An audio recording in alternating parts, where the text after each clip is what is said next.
All right, good morning and welcome.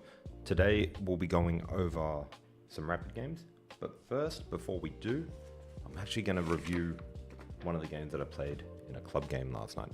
So we're going to go through this over the board, we're going to see how it looks, we're going to see if we can find any mistakes, and if anyone has any feedback from time to time, feel free to jump in.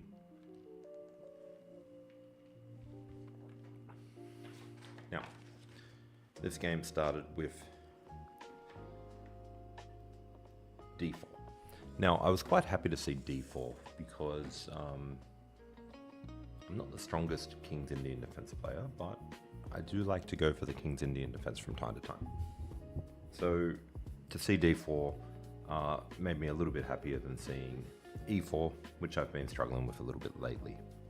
So anyway, e4 I did play knight f6.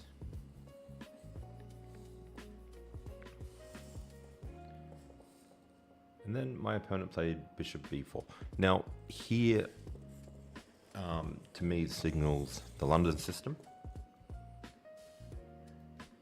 And against the London system, it's my understanding that you shouldn't really be playing the King's Indian defense. You should be going to something different. That's where my opening prep needs a little bit of work. Now he actually had a very confident opening, and after the game he revealed that he was in prep for this first one, and he actually wanted to transpose into a perk defense.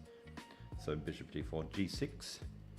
So after I played here, this is where he went for the transpose into perk defense with knight c3, which I found to be a bit of an interesting move. But at the same time, I wouldn't say it's the worst. It just seems a bit odd to block off that knight. So bishop g7 and e4, and now we've transposed into the perk defense, but in a different move order.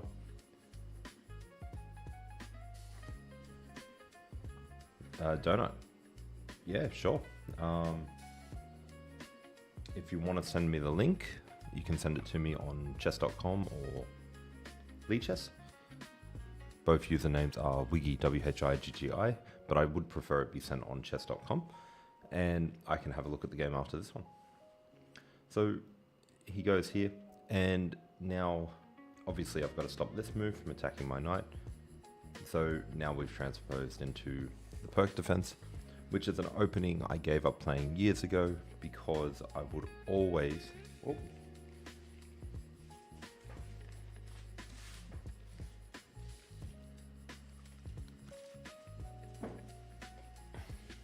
It's an opening that I gave up years ago because I would always lose a piece in the opening. I would always find a way to blunder in the opening. So this is not where I want to be right now, and somehow we've gotten here. Now, I don't know if there's anything else I could have done. I think once I went g6, I was kind of committing to this, and that's why he went and transposed into the perk defense.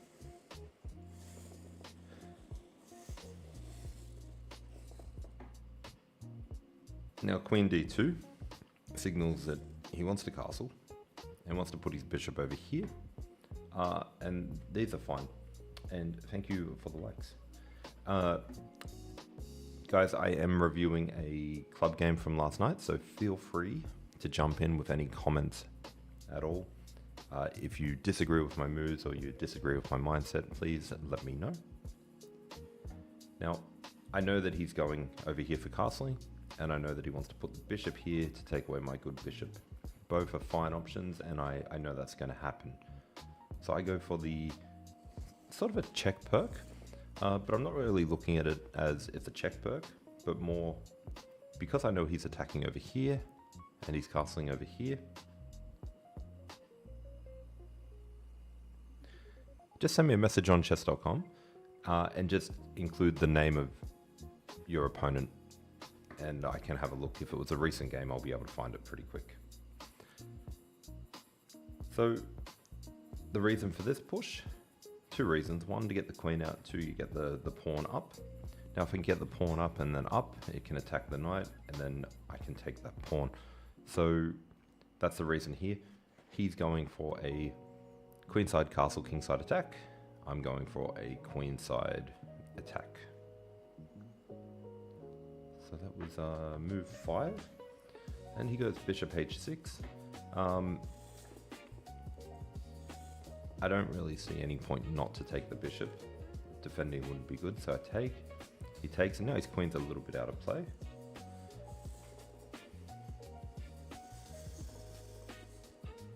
And then I go b5. And the threat here with b5, perfect, I'll have a look after the game.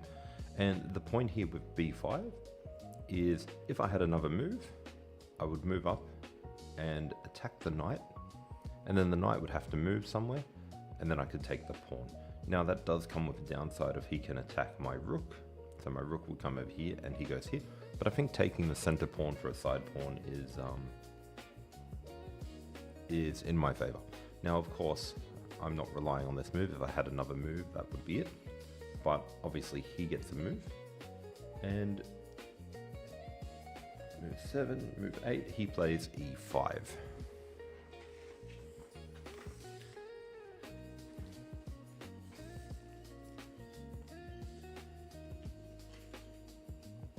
Now, if we take a moment to think about this move, we've got to try and find the best option here.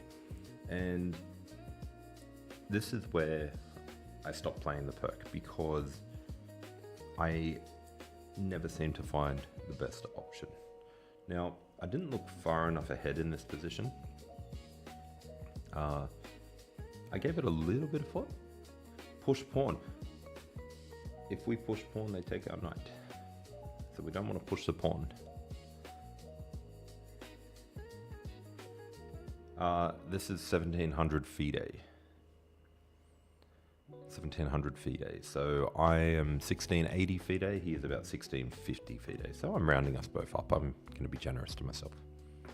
So if I take, he takes, and my knight's still under attack. Capture their pawn, then push the horse.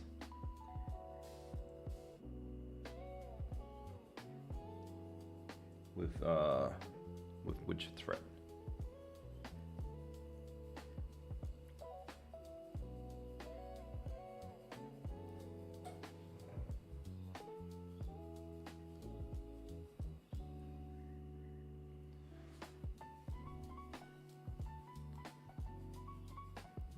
So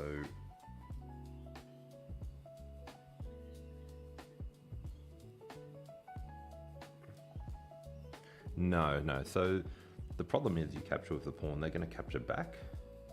Oops. Oh, wow. There we go. I can't draw lines. Okay, so they're going to capture back and still attack the knight. So then if we go here, so it was capture and capture. Now, what you're saying, I don't know, Lovan. It could be anywhere. Because chess.com and classical FIDE are so different. Classical FIDE, I rarely get to play them, so my rating could be a little bit lower. So let's have a look at that. So if we attack the horse, they take. And then we take. And then they take, and then we take. That doesn't look too bad, actually. They are in check. They'll develop, and then we take. So that's probably doing pretty good.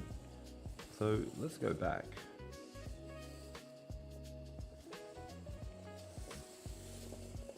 But what if they move? What if they move? What if they bring in some other complication first?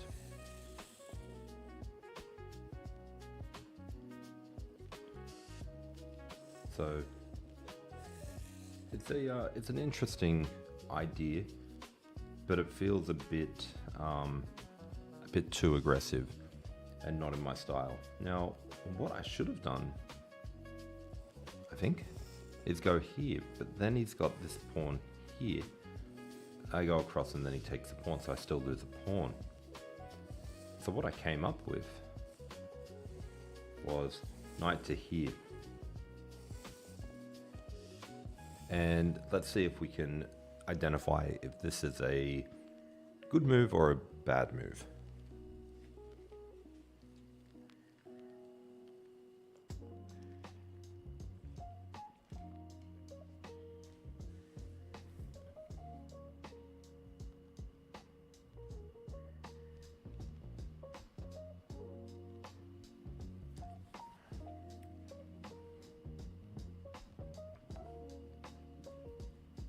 See, my opponent here took a while to think, and I was kind of relaxing. It was very cold, so I started warming up my hands, doing this kind of stuff. And then he looked at me. And then he looked at the board, and then he looked at me again. And when somebody gives you that look, you just know that something's gone wrong. But, you know, I couldn't see much wrong. I was just like, well, I can go here, and then I can go across. And I've got plans to try and win back this pawn eventually. H3, and the horse is trapped.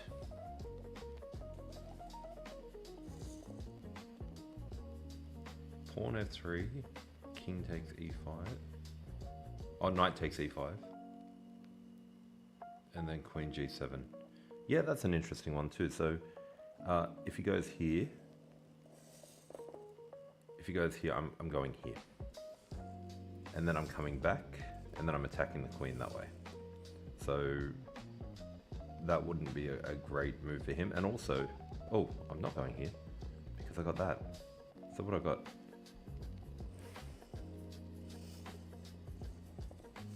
Wait, I've missed a move here. Let's go back to move 8. D takes E. D takes E. Knight G4. And then it was queen G7. Sorry. So queen G7. Let's just promote that line. And then from here, I have to go rook F8 to protect. And now he goes H3, trapping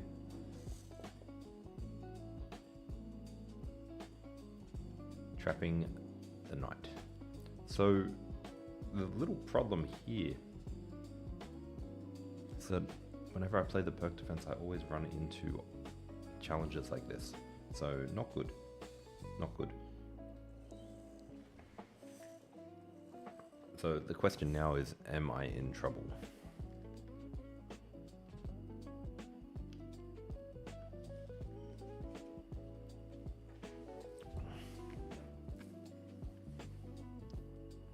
And what move should I do next?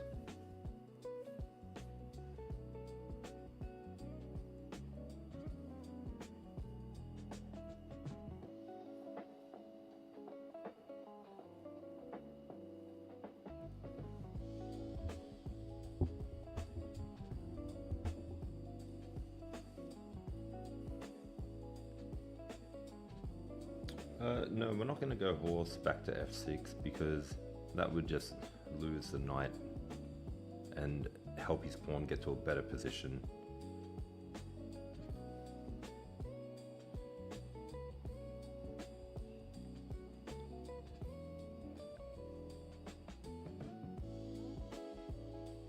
Anyone else? Well, move number 2, move 11. So, take on f2. Yes. So, this knight is going to fall. Now, I could take here, take the center pawn, and he comes back, but that actually helps him improve his queen. Obviously, I can't go here or here because I just lose the knight. So I actually took threatening the rook, and he really only has one choice here, and that's to capture back with the king. And then from there, the queen is now in the center, attacking the king. And why not just go pawn b4?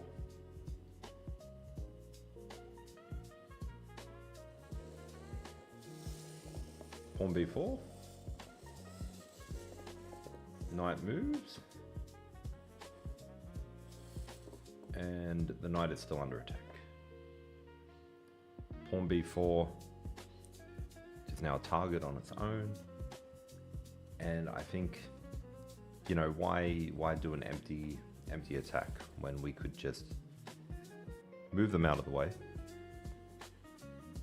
but not get anything out of it. So if we attack and they move, well, they get a free move to the center, and that could be a bit of a disaster later on. So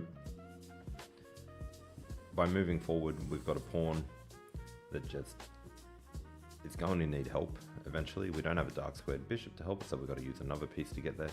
We'd have to waste more time bringing other pawns up if we needed to defend it. So I don't think using this pawn push right now is the way to go. Instead, the move was knight takes, and then king takes. And let's see if we can find a good move from here for black. And again, sort of see if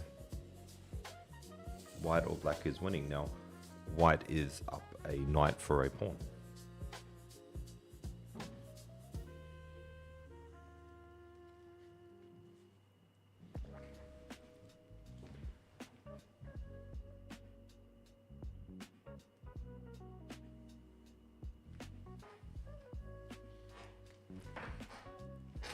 Queen d4, queen d5, not queen d5, definitely not queen d5. Queen d5 would be losing the queen. Yeah, d4, d4, attacking the king, attacking this pawn.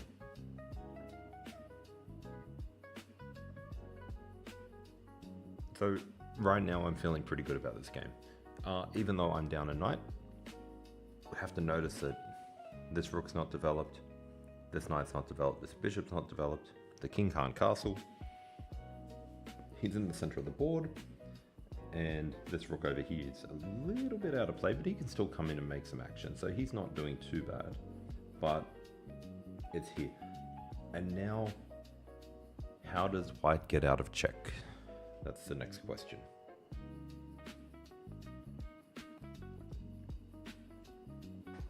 How does white get out of check? And you'll find that this is the biggest challenge that a lot of people have, myself included, is when doing tactics, if you're in check, it's very important you make the right move. So the king can go here, here, here, or here. There's no blocks and there's no checks. So Donut, you're saying e1.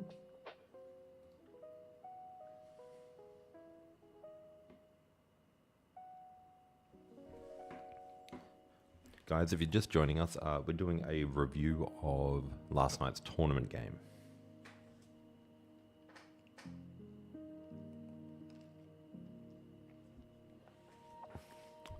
This was a game between two 1700 FIDEs. So Loban, welcome back. G3. G3 was my guess for my opponent. I thought he was going to go G3 and then try to tuck the king over here. So for example, G3, we can do a push and try to get the pawn in. Let's say we go here, but then the knight actually prevents that pawn from coming up as well. But I think G3 was the safest spot, and then try to get the king in here, get the pieces out, and sort of do a very strange castling maneuver. So G3 was actually the correct move. When me and my opponent analyzed the game last night afterwards, we both found that G3 probably looked the best.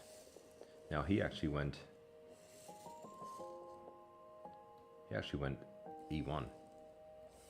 And E1 I think is a bit of a mistake. Can I put a mistake symbol on here? So I think E1 was a little bit...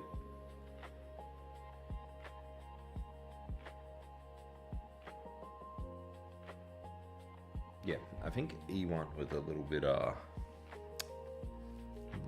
of a mistake or an inaccuracy. I'm putting it down as a mistake. So E1. And then I've got a lot of options here. So now I'm actually getting a fair few options. In this position, we can find a bunch of different candidate moves. Also notice, let's say just a random move.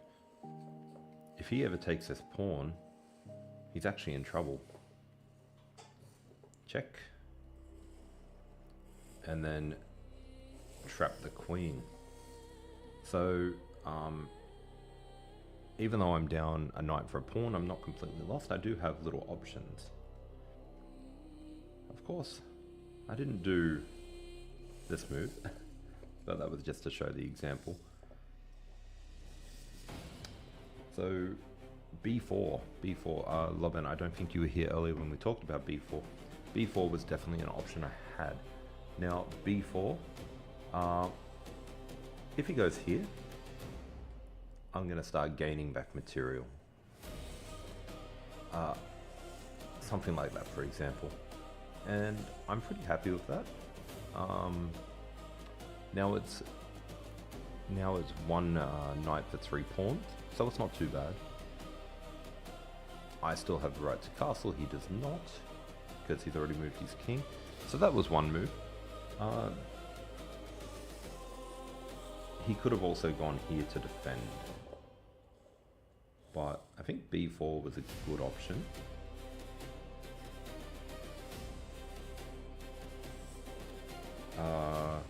I don't know, Donut, I'm not using the engine, so I don't know what the second best move was. It could have been, but we're not using the engine. Doing this without the engine. That's how we grow. So, oops. So,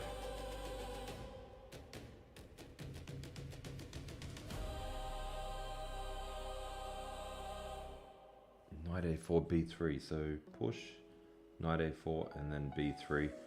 Nah, that just allows him to activate his rook another way. So we don't want to do that. The move I actually found here in the game was queen to h4. And now queen to h4 has some interesting ideas behind it. So let's say he went here, for example. Now I've got bishop check, and then takes, and then I can take the rook. So a couple little options there.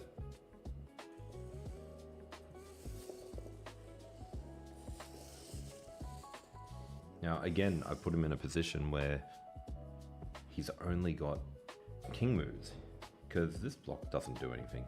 If he blocks, I just take, so that's fine. I'm happy for a free pawn every now and then, but he's only got king moves, and he's only got 3 moves here.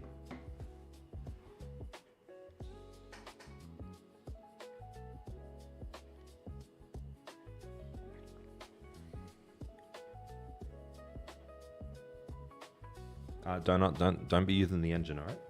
If you're using the engine, you're not helping yourself. So, how do you know it was the best move?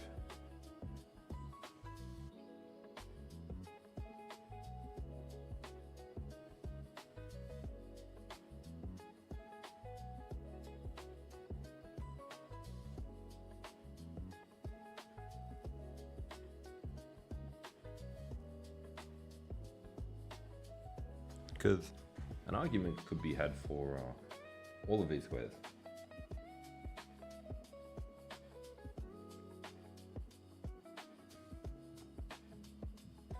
Okay. So you're going with the argument of the bishop can still be activated if we go d2. So d2, queen could always come back.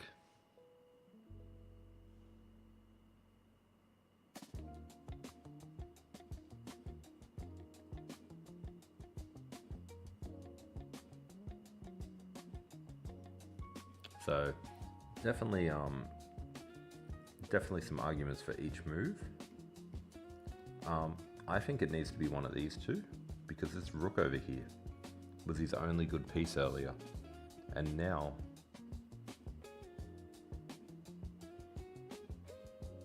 he could use his bishop for check only once that pawn is gone. But we never actually pushed this pawn, so he went here and it was check.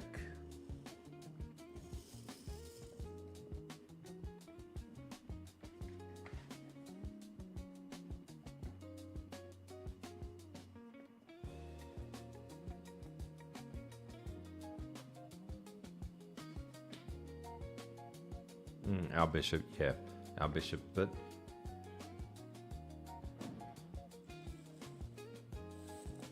he doesn't have to take the pawn either. He could just develop and then attack my queen.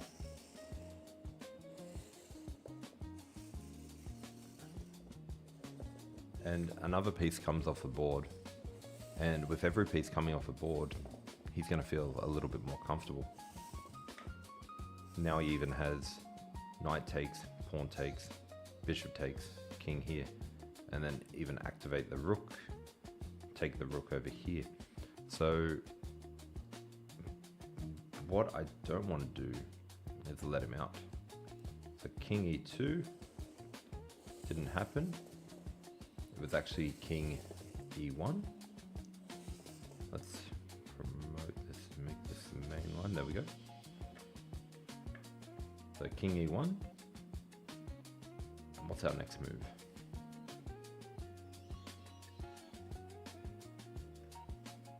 Sorry, king d1. And then our next move.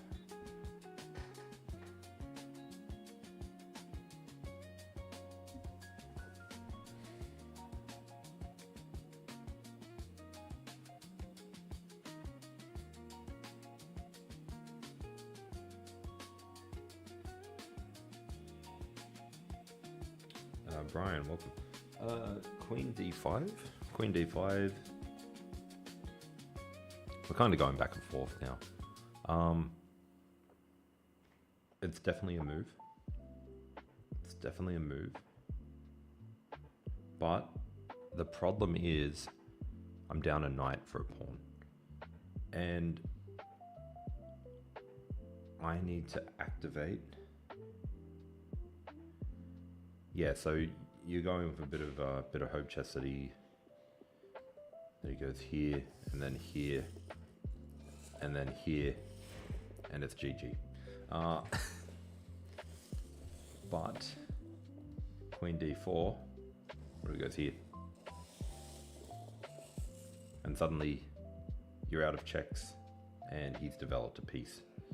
So that doesn't quite work.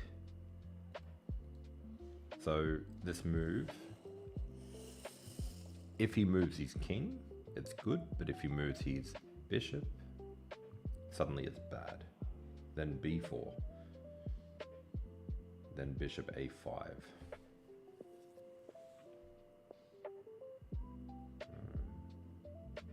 Bishop a6.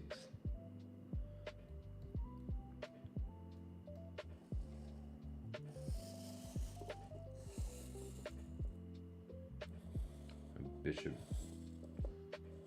a5, and now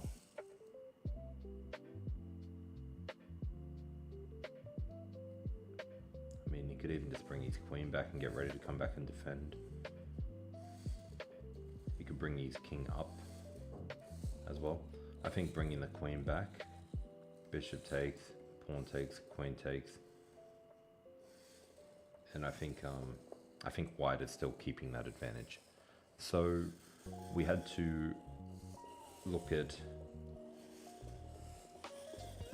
in this position here, we need to understand that our advantage is the king's in the middle of the board. These pieces aren't castled. These pieces aren't developed. The king hasn't castled. Even the queen is in such a terrible position because she can't get out right now. She can't go here. She can't go here. So really, even though I'm down a knight, who's down material?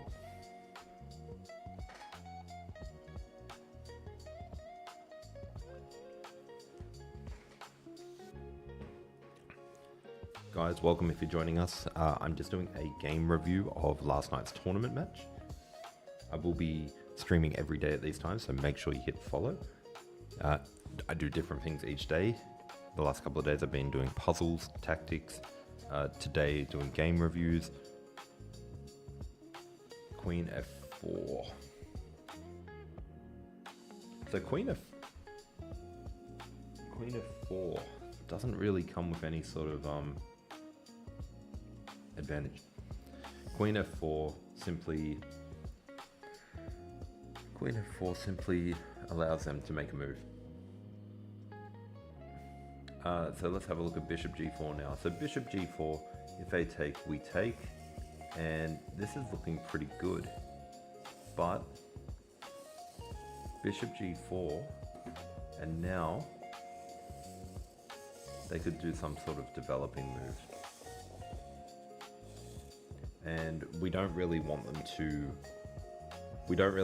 get their pieces out. That's like the goal right now. We've got an uncastled king in the middle of the board, and all their pieces are inactive. Right now their best piece is the knight over here and the bishop here. And the bishop here only has 2 squares that he can go to. And the knight is still, like, the knight's doing okay, but we don't want to let these pieces get out. Bishop g4, then you trade. And again, we don't want to trade pieces because we are down material. So we want to use our advantage here to stay ahead of the game. Because if we just trade off material, do even trades, we're already down 2 points of material. So by the time we get to the end of the game, they'll essentially have 2 pawns and we'll have nothing. So bishop e6, no, I don't like bishop e6 at all. Bishop e6 doesn't come with anything. Bishop e6, does it lose a pawn? I mean, probably not. There's probably something here. But if they were to take here,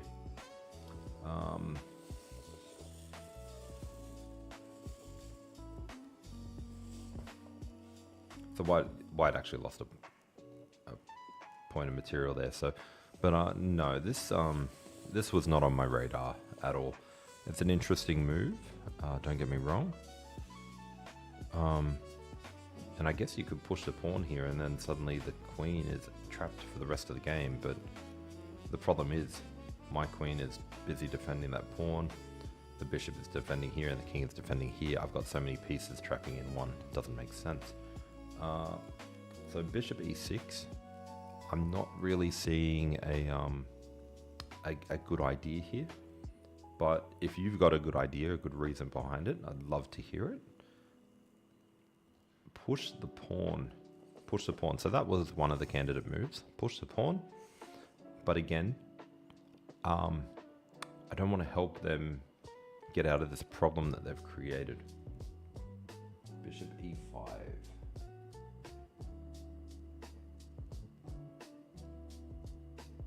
Bishop f6. Bishop f5. Bishop f5 just developed. So bishop f5 is a move for sure. But the problem with bishop f5 that I'm seeing right now is knight here. And suddenly attacking the queen. And now I've got to answer this move. I've got to find a good move. And because we've let the knight into the center, suddenly these knights are doing a lot of work. And I don't want my opponent's pieces doing a lot of work. So, oh, excuse me, I'll be back in a second.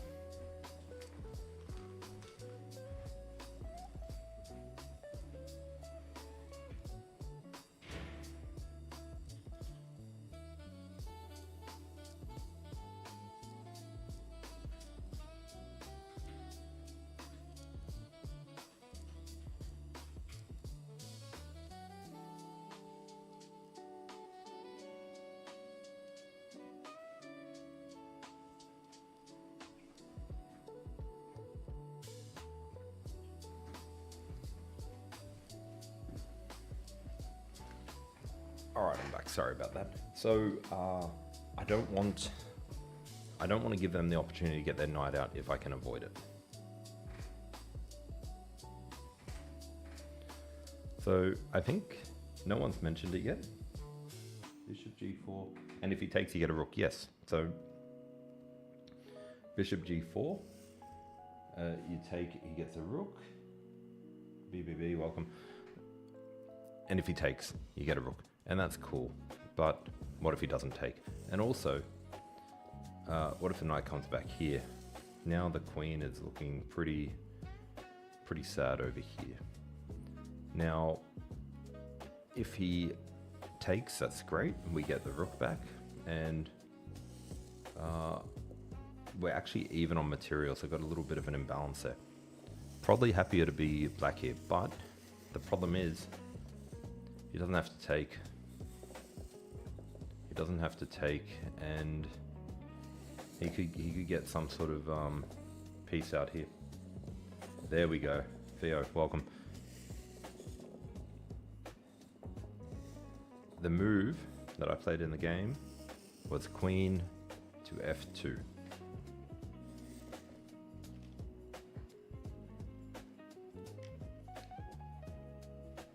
Now, queen to f2 is quite damaging. And the reason it's damaging is because now he's got to watch out for this pawn. So if he was just to simply move his bishop away, I can take. If he doesn't move the bishop away, then I take. So he needs to find a move. And thank you for the follow. I'll be back in a moment.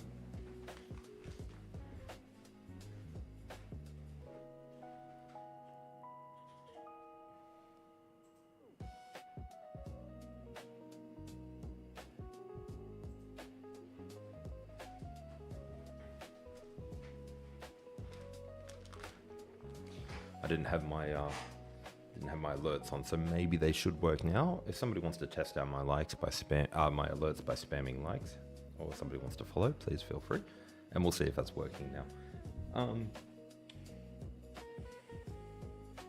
Yeah. So this is the move that I found in the game, and I found this one over doing these other moves because they just didn't really hold too much value long term. And I didn't want to play the bishop move and play hope chess because it doesn't really make sense. Thank you for the likes. All right, the alerts are working again. So apologies for anyone who did follow earlier and I didn't notice it. Thank you very much. So queen here, and you know, this is another moment where he spent a lot of his time. And I don't blame him because it's quite difficult. And I only came up with these two moves. I completely missed knight here. Now, what move are we up to? 14. So, knight here was the move.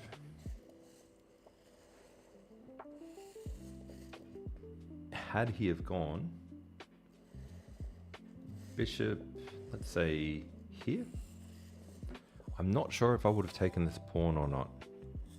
I would have taken the pawn, and I was a little bit worried about that, but then I've actually got this, and then he moves, and then I take, and now I'm winning, but I'm not comfortable because take. And if I take, he takes, and it's just a very bizarre game. But I'm still winning here. I'm still winning here. That I reckon. So knight f3 was the move.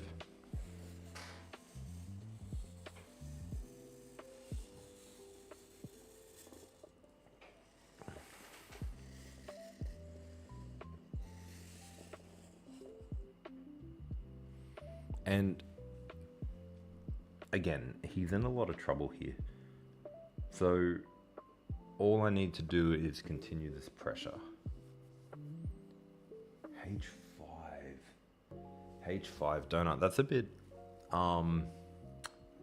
passive. Would that be a word? Theo is correct. Bishop f5. So h5. The problem with h5 is it doesn't do anything. It protects this pawn, but don't worry about this pawn. This pawn, he's fine. We can protect this pawn by putting up pressure. And even if we lose this pawn, and we're down 3 points of material instead of 2, what's going to happen here? Nothing's going to happen. We're going to be fine. So we don't need to protect that pawn. Instead, we need to put on some pressure. Now, if it was my opponent's move for the next move, what would they like to do? And right now I can see my opponent being more than happy to put his knight here, attacking the queen. And then the queen really only has a few good squares to go to, here or here, and those aren't good. So if I was to push the pawn straight away, the knight's definitely coming here. And then the bishop's coming here, and suddenly all of his pieces are developed. And he's ready to get his rook into play. He's ready to make attacks.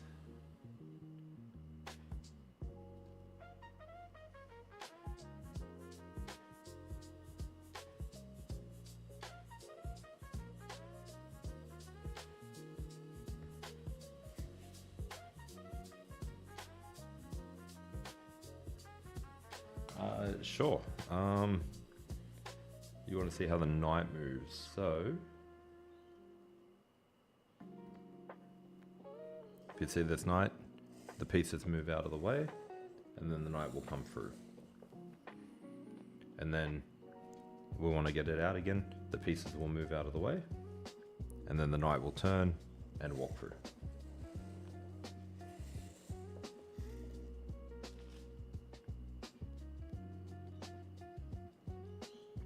Guys, if you're just joining us, we are reviewing last night's tournament game. I am currently down a knight for a pawn. So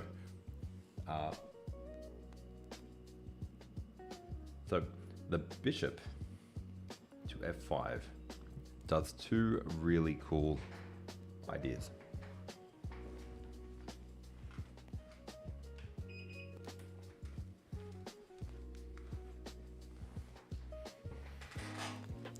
So the first idea that bishop f5 holds is it stops this knight from getting here. That's really good. And the second idea is it also creates a new threat.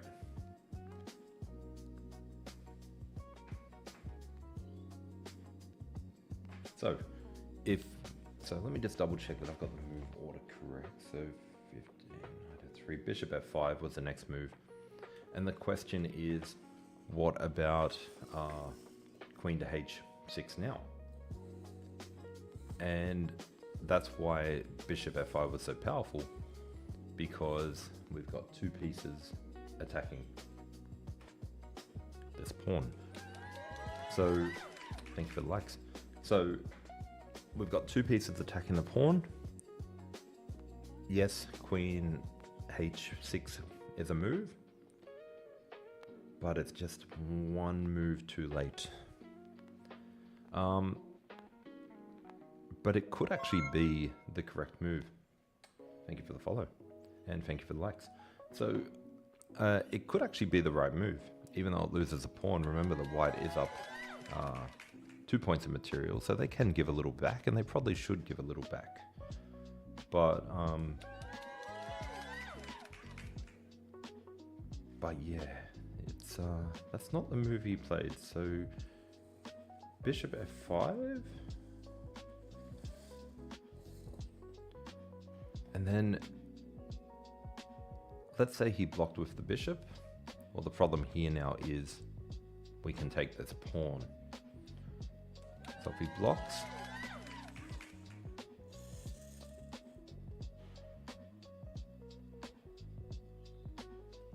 we've got options. We could take the pawn straight away, come back and clean up the knight. We could take the bishop and then take the pawn. So I think he's in a bit of trouble here.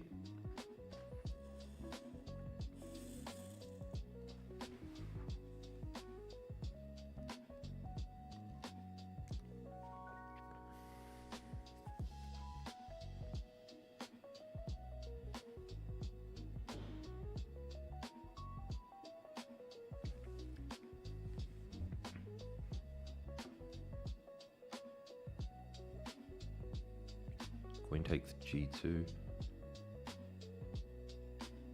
King e1, yeah.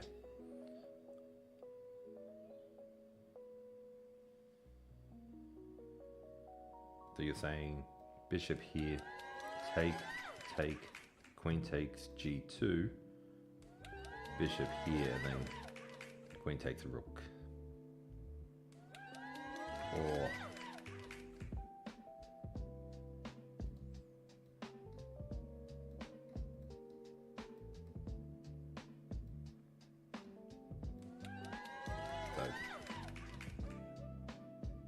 personal best at the top is referring to my puzzle rush.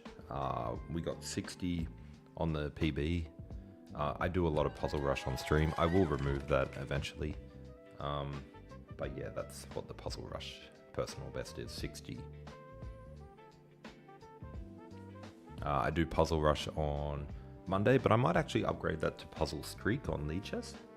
It seems a little bit more challenging, a little bit more intense, and a lot more enjoyable.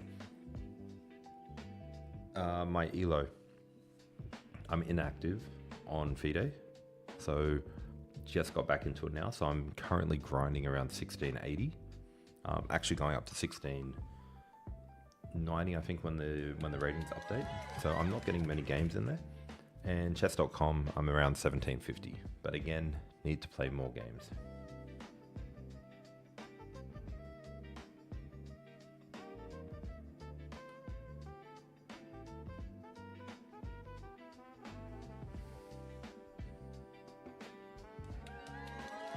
Yeah, so queen h6, I've got two options. I can take with the bishop or I can take with the queen.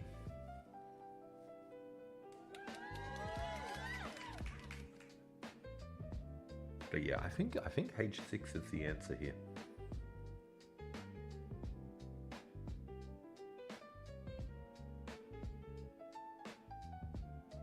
Only 2177. Get out. All right, that's good. That's good. All right, so bishop f5, and here he actually went. What move are we up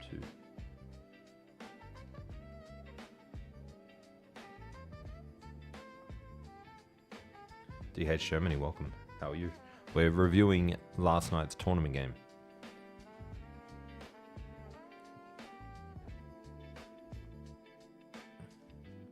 So for those of you, and thank you for stopping by. See you later. All right, so I will quickly, since DH Germany has arrived, I'll quickly go through the game and show you where we're up to.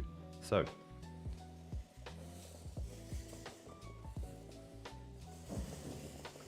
we'll just quickly run through the game move by move. It's only 15 moves, so it won't be long. DH Germany, how are you today?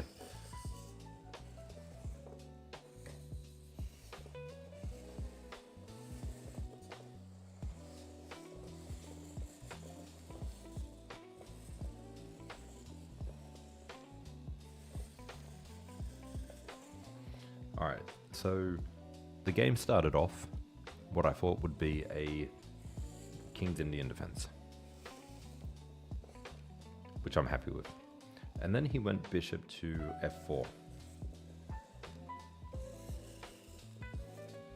And so I figured we were transposing into a London. Now I know I'm not meant to play g6 against the London, and I'm meant to do something different, but I don't know my opening, so I played g6. And then he played this move here. And now suddenly we're going down the path of something I don't want to go to, which is more of a perk defense. and I am terrible at the perk defense. Doolan, my FIDE rating is 1680 and my chess.com is 1750. So now we're in the perk defense and I have to play the pawn here, and I hate the perk defense. And now he's pushed the queen up, which indicates that he's going to attack my king side and trade off bishops. So I go into a check perk. He comes over, we trade bishops.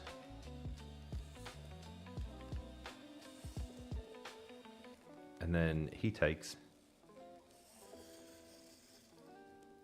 And then I push the pawn with ideas of kicking away the knight to take this pawn. And then he plays here. And this is where the real problem started, because I took, he took, and then I went here, thinking he would move his queen, which he did. And then I moved my rook. So this is all, we know what's going on here. But I completely missed this move here. So he took the opportunity to trap my knight.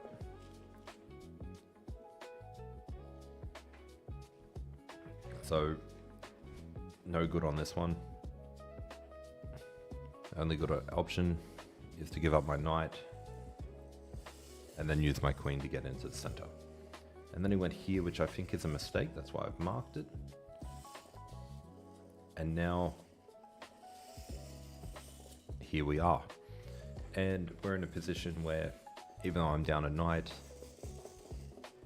I feel like I'm completely winning. How long have I been playing? I've been playing for about 4 years now, 4 or 5 years, with little breaks in between. But I did play a lot as a junior as well, so I knew the rules of the game and how to play. But 75 years. But yeah, I only started like playing seriously a couple of years ago. And this move, this board here is the Chessnut move. I'll put my website on screen if anyone wants to check it out. You can go to wiki.com/chessnut. And I've done reviews on all of these videos here. The one I'm using today is a moving board, which is called the Move. And there's actually a sale on at the moment. If anyone's interested in any of these boards, 17% off if you use code WIGGY. So, the bishop move here, I felt was incredibly strong. And Donut's still around. Donut, if you want to try, and anyone else can try to think of a follow-up idea here. So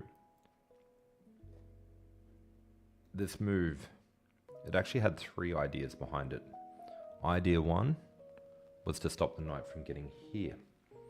Idea 2 was to put pressure on this pawn. Can anyone see the third idea that I had with moving the bishop?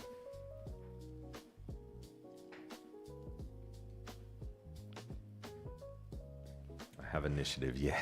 This was a, not sure what that last word is, but yeah, this was,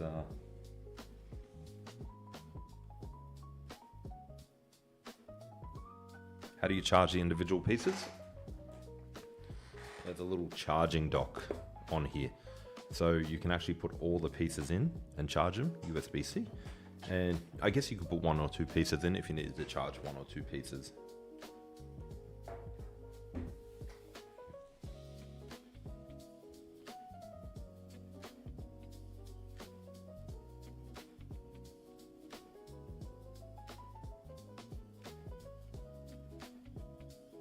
I'm seeing a lot of interesting ideas. The third idea that I had, oh, it's good to know.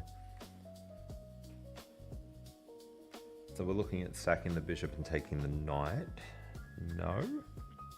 The third idea, the third powerful part of this move here of the bishop coming out, is it's actually 1 step closer to getting the rook over. So, bishop up, and then while they're dealing with this, we can actually bring the knight out, which will go this way, and then we can castle. So this move here just really screamed good. So bishop to f5, move 15. So he really struggled here to find a move.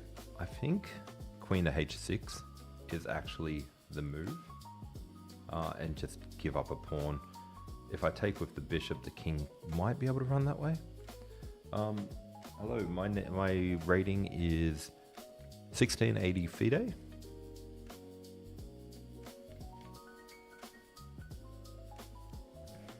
And about 1750 chess.com rapid.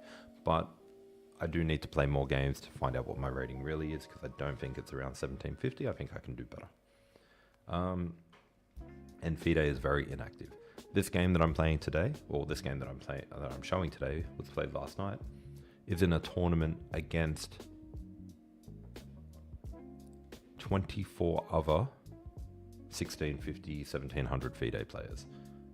So, where it's very hard to get good rating points when you're playing people who are equal to you or lower, especially when they're in that improvement grind. The two people that I've lost to in this tournament, I think they're both up at around 1800 FIDE now. Can we go down the bishop takes h6 line? Yes, so I did look at this one too. And if he goes here, we go here. That seemed pretty good. But not good enough.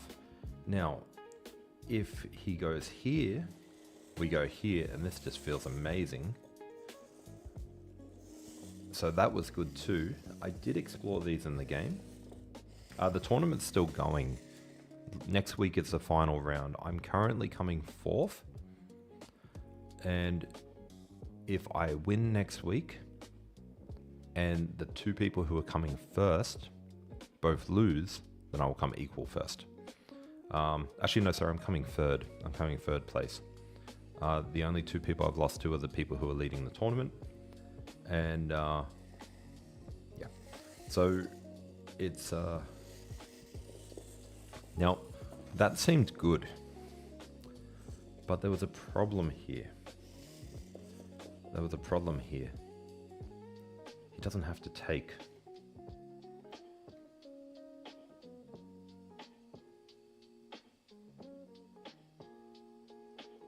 Knight can go to e4. And that's the problem. And this game is all about controlling our opponent, not letting him improve his pieces, and getting the win. Like, look at this rook. What's this rook doing? Nothing. Look at this queen. What's she doing? Nothing. This bishop is defending a pawn, which is holding together the rook and the knight. That's not good. This rook over here, he had a chance to get in the game, and now he's not in the game. So there's a lot going on, and even though our pieces aren't great, we can get them out. Oh, very nice. Very nice. Tournament chess is great. You need to get into it. Oh, very, very happy to hear that. A lot of people avoid tournament chess, but yeah, even if you're 1400, if you want some advice, message me on chess.com and I'll send you some advice to get you prepared for your first tournament. But here, it's a case of all of these pieces are really, really, really struggling. He can't get developed. His knights are good. But remember, I've always got this pawn push here, so I can always throw the knights around. So yeah, this move, I did explore it.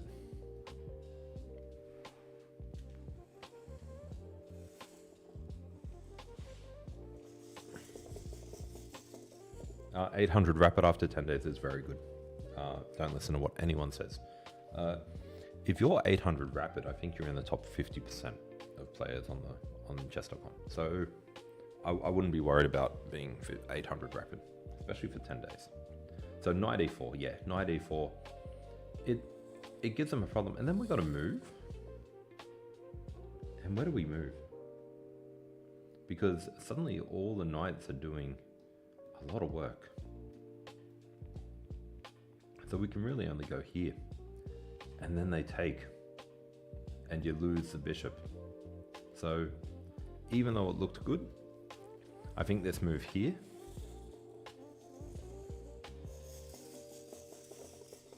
is brilliant.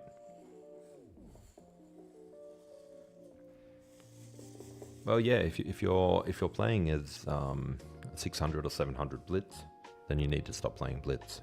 You need to switch to rapid.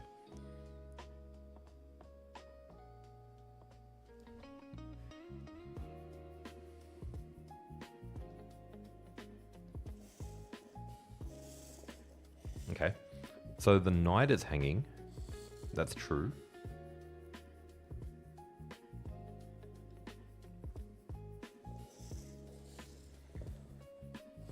But white is winning. Suddenly they've got their rook out. They've solved this problem over here of these pieces. The bishop can come out next. The king can come up. The rook can come over. The pawn can come down. So much is going on now. And I wouldn't want to be black in this position. So even though you do get it back,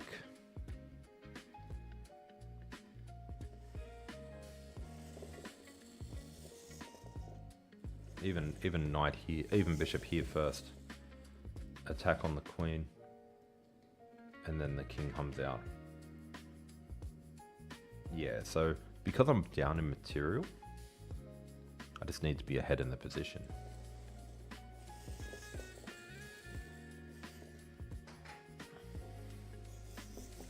So, bishop here is my brilliant move.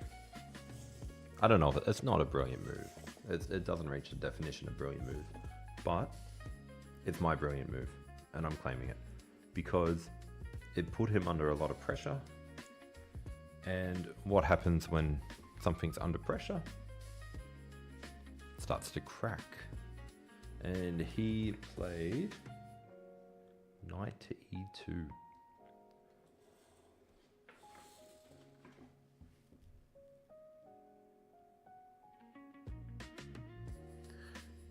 It's a great move, not a brilliant idea, please. It's brilliant. To me, it's brilliant. And this was actually a very interesting game because a lot of people, when they're in tournaments, they will watch games as they're waiting for their opponents to move. And a lot of people came past my game to see that I was down a knight. And then they came back a bit later, and now suddenly you can just see that white is in trouble right here.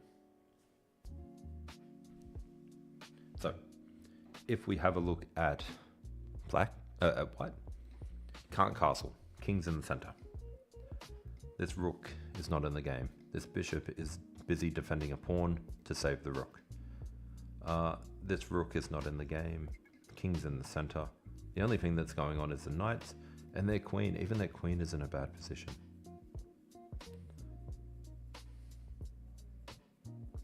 And Theo is correct. I'll just double check before I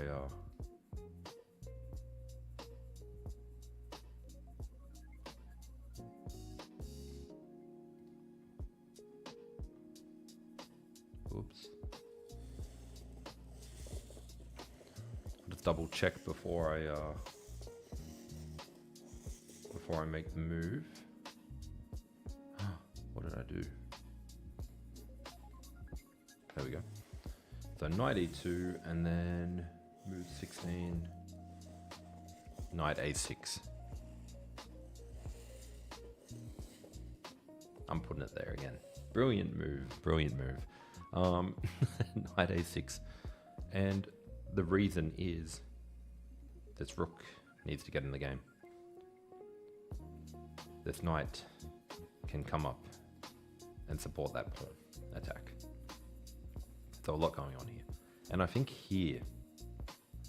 think here is going to be where, so 16, so move 17. Yeah, so I think the move before should have been queen h6. Knight e to d4. Knight e to d4. Knight e to d4. Knight e to d4. And then what do you do after the rook gets on this square, pinning the knight? Now suddenly you've got problems here. And you've got problems here. So if the rook was to come over, pin. And then in the next couple of moves, we're coming in. And then white bishop to d3. And then we take the pawn and we're forking the knight and the rook. So a lot of problems going on here. A lot of problems.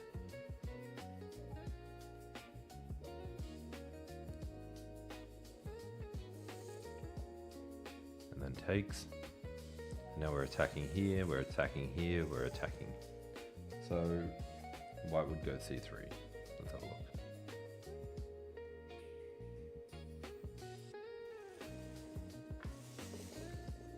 Why not castle queenside? That's a good question.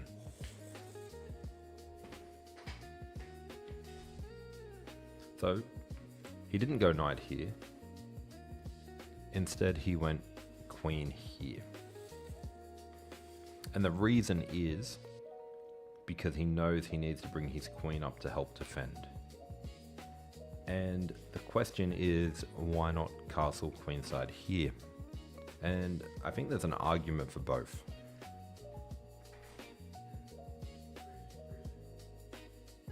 And yeah, if they went rook c3,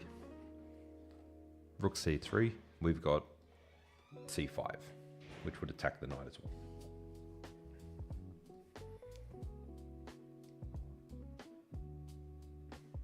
No worries, no worries. I'm enjoying sharing the game. I definitely needed to analyze it anyway. So the question here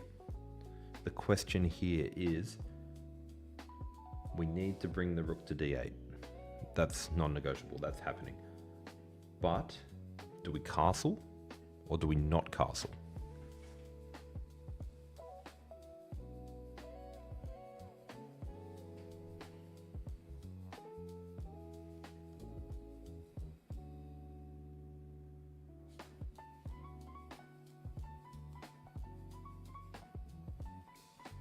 Okay, so Donut says don't castle. You got to give me a reason why. Theo says no castle. You got to give me a reason why.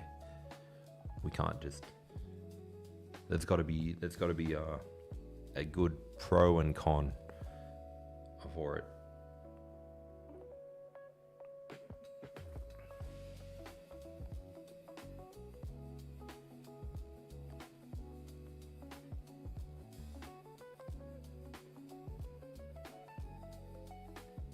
So it's easy to pick one or the other, but we need to have some sort of idea behind it.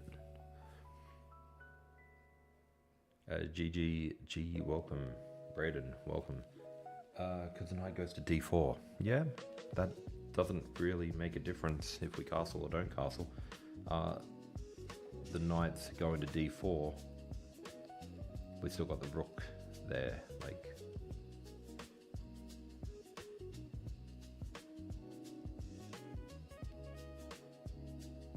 Yeah, so you're giving a line,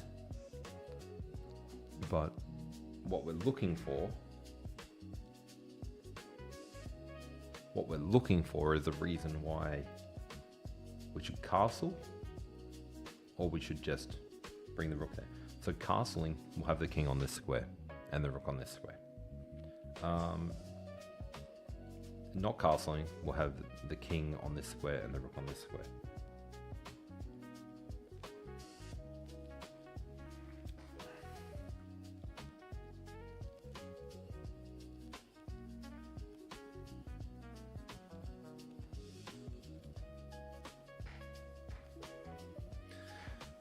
So there are two mindsets here. Mindset one is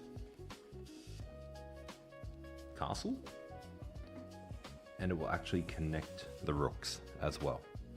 I'm not worried about the position here being weakened because this queen is over here. Like, what's she doing? The king is relatively safe over here, and we've got this initiative going on. Now the other option is to just play the rook.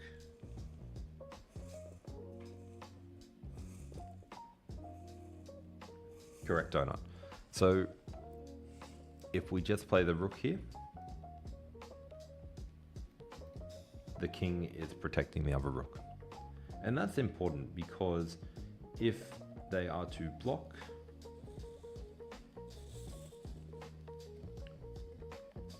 this is fine.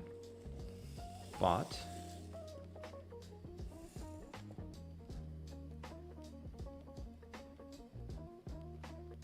yeah, he didn't take h7 because he needs his queen to come up here to help. So taking the pawn, it's a free pawn, but his queen is going to be in a worse position. So by moving his queen up here, this pawn can live, but the queen can get back to help the king, which is the most important part here. So that's one option, and the queen can't take the rook. Now, if we castle,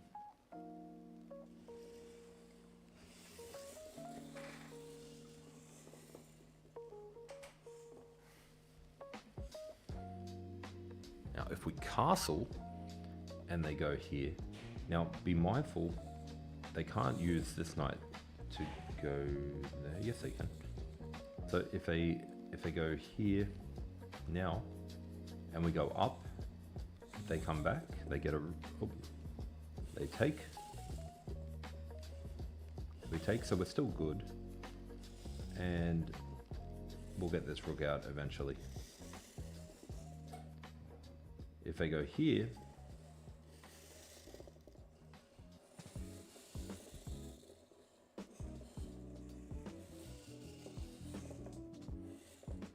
if we go here,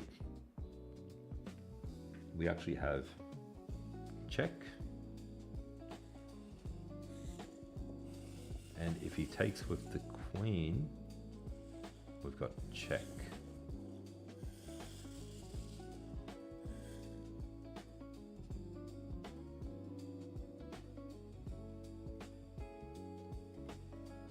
So by castling, we actually allow the rook to get involved as well. Now, if he took here, now we get the rook in, and we've got rid of one of his knights, which was one of his better pieces. He is up an extra point. This one could be a little bit risky, so maybe this wasn't the right idea. So maybe if he went there,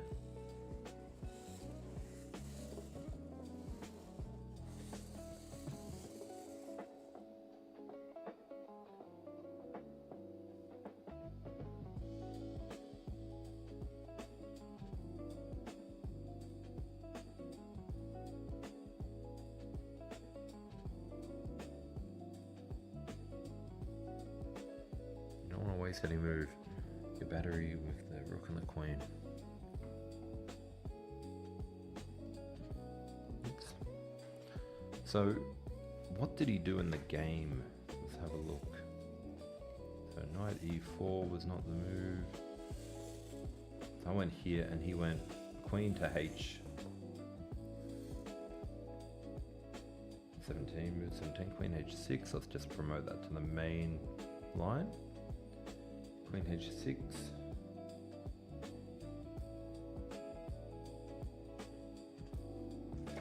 And I actually played castle. So this one here,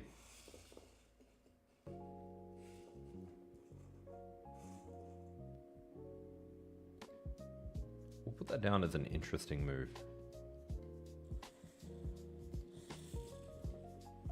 Because I'm not sure. Does the engine say to castle or not? I don't know. Don't have the engine on. This is us doing the hard work. So,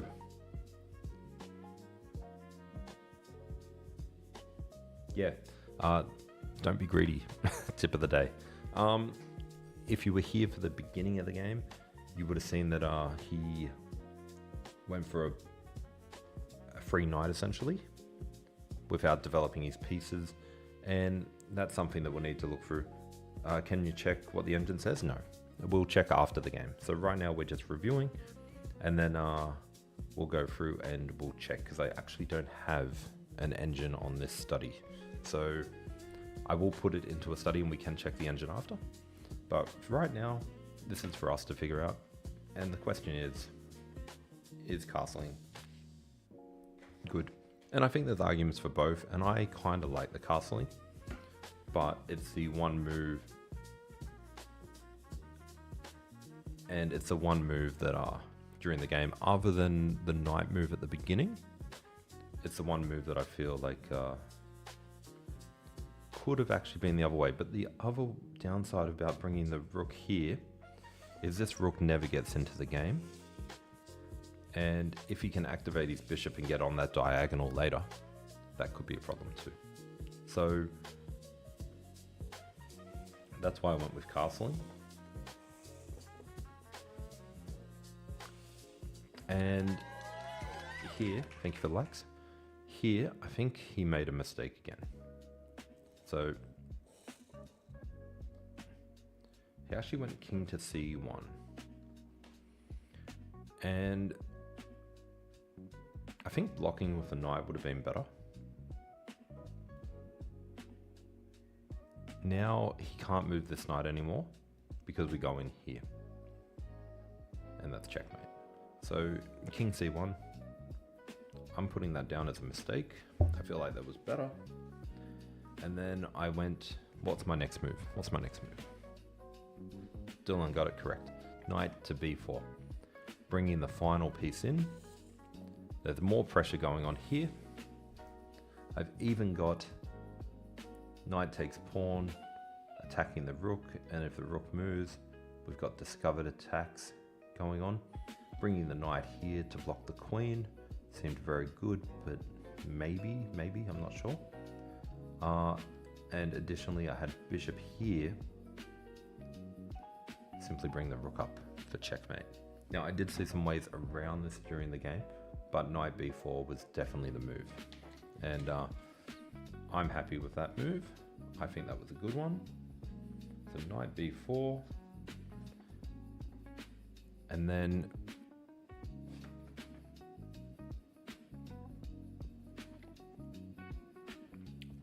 now he's actually getting into time pressure. He's got 2 minutes left on the clock. This was a 60-minute plus 30-second game, by the way. So he does get an increment, but he got down to about 10 minutes here, and he used about 9 minutes to think before making a move.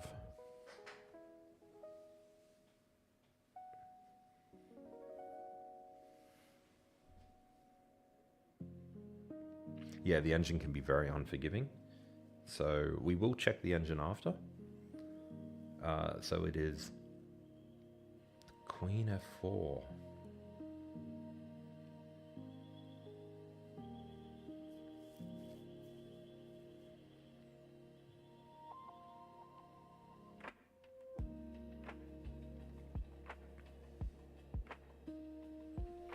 So Queen f4. Let's have a look at Queen f4. Queen f4. Maybe here? Or maybe here. Two options. So Queen f4 is a better move than what he played. What else have we got? What other? So Queen f4. So that's a candidate move.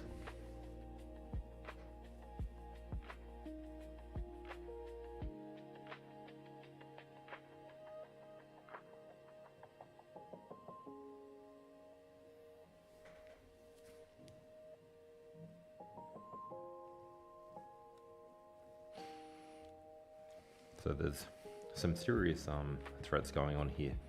And the queen really needs to hold down this diagonal, because if queen doesn't, then it's problems. Now, This knight can't move, because if this knight moves anyway, oops, it's actually checkmate. So the knight can't move. So that knight's out of the question. This queen can really only go to 2 squares. So that's it for the queen. The rook can't do anything. The bishop can't do anything. These pawns won't do anything.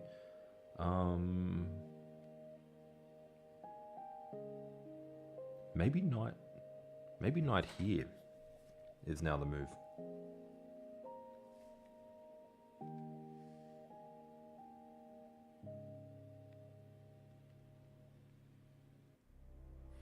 Maybe knight here.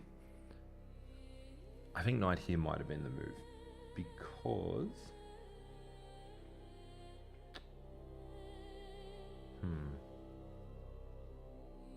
no, it's not.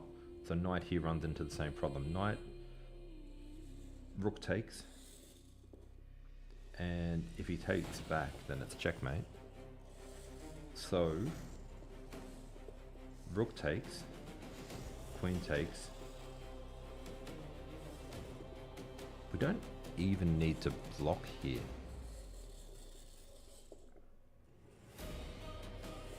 We could actually just go here, and then we've got checkmate on the next move. So the knight can't move. So none of these pieces can move, so he's only got a queen move. Yeah, and queen f4 is the best move. Now, in the game, he played queen h4. And it's now game over.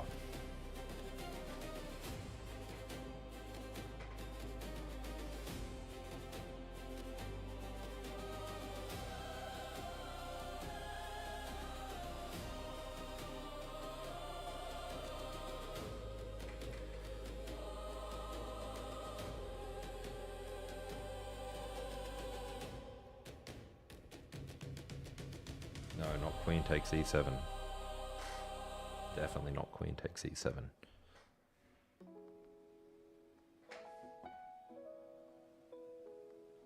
Queen to e3, and it's now a forced checkmate. So, if he goes here, it's going to be checkmate. So he actually, let me just double check, and queen a3 check. He actually blocked. He could have resigned here, but he was nice enough to let me check him. And then what's the winning move?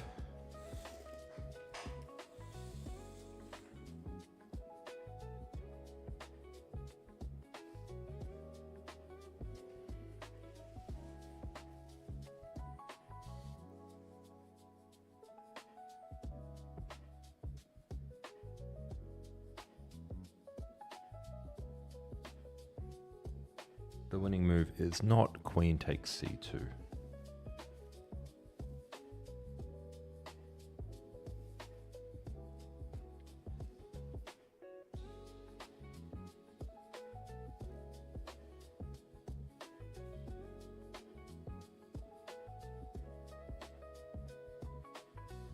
No, it's not. No, it's not. You can do better than queen takes c2.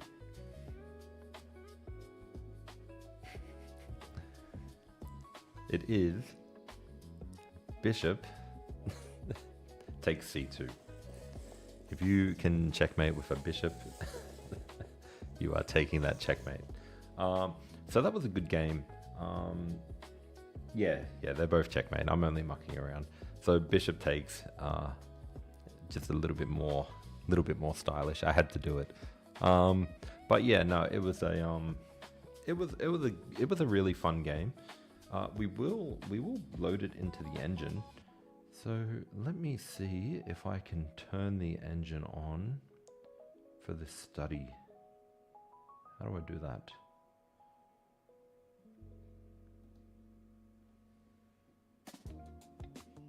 There we go. now do I have the engine? I do have the engine. Okay. So, can you look at white? Queen f4. Okay, yeah, so let's quickly have a look at Queen f4.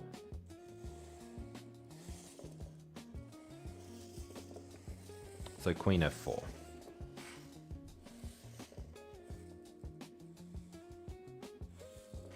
And then knight takes c2. And then knight c3.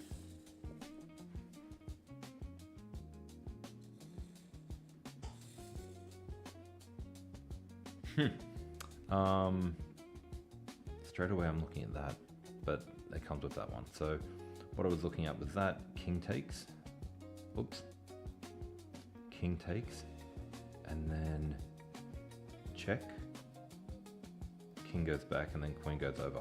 But the knight takes. So if I was to push the pawn, and then the knight was to move, then I would have check, and only move, and then check, and if he goes back, checkmate, or takes and then takes.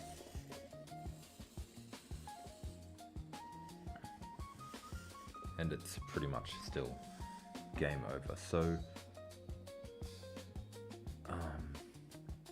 that's what I'm looking at there.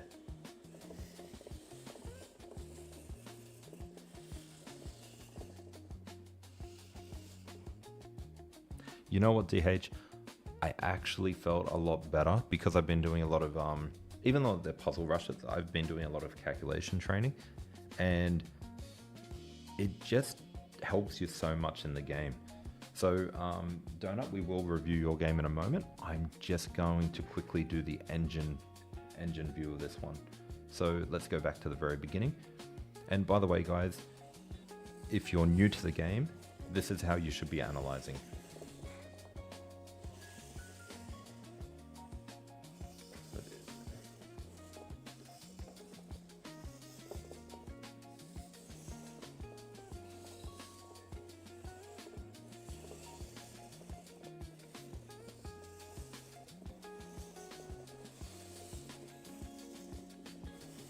But isn't knight a1 better? Isn't knight a1 better? Well, the thing about knight a1 is we can play this move now because this knight's not going anywhere. And if his rook ever moves, we do have discovered attacks. But honestly, I find this knight more valuable than the rook because the rook just can't get in there. Oh, perfect. That's much easier than saying DH Germany. Dominic, pleasure to meet you. So yeah, that's how I look at this one. But keep in mind, like when you factor in time management and everything, he's down to a minute. I've still got 25 on the clock. We get 30 seconds. Is it mate soon with knight a1? Well, it's threatening mate until he goes there, and then we go there, and then he goes there.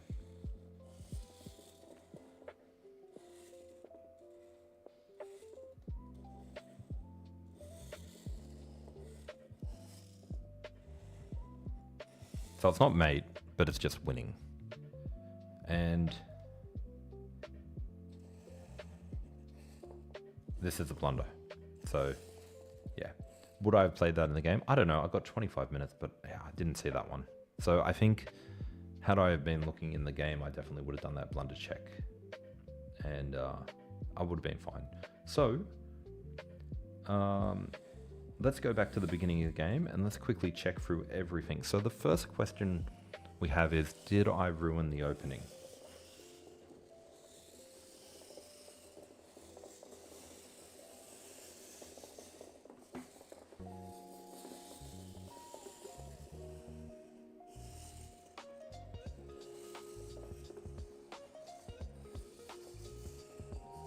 So I'm actually winning here. I'm almost up.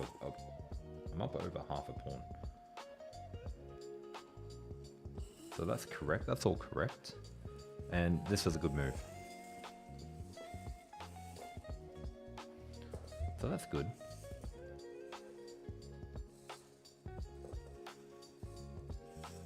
Taking is fine. And now here was the move. Here was the move. See that little tiny arrow that's saying don't do that. So blunder. So I'm down 3 points. No, I don't normally use engines at all. So the engine evaluations I do very, very quickly, either on chess.com or Chess. I don't really focus on using engines. So yeah, here's my blunder.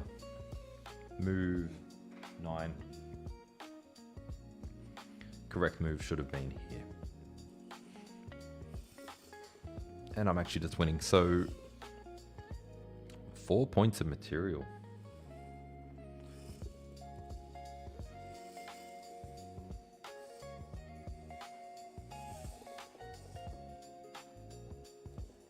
Wow.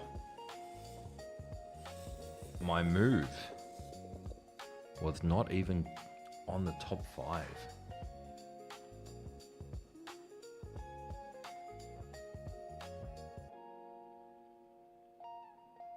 Yeah, we definitely have to be thinking for ourselves, because when we're playing in a game at a tournament, there's no one there to help you. Wow, I can't believe that. I thought this move was great. Let's see the eval bar. It's a mistake. And yeah, he should have gone king up here, which is what I saw. So why is that better? I mean, it's not really. I'm just losing. And that is a mistake. Yep, so out of all the moves he could have picked, he picked the worst one. And these two moves are close. And here, even though I'm down 2 points, I still feel better.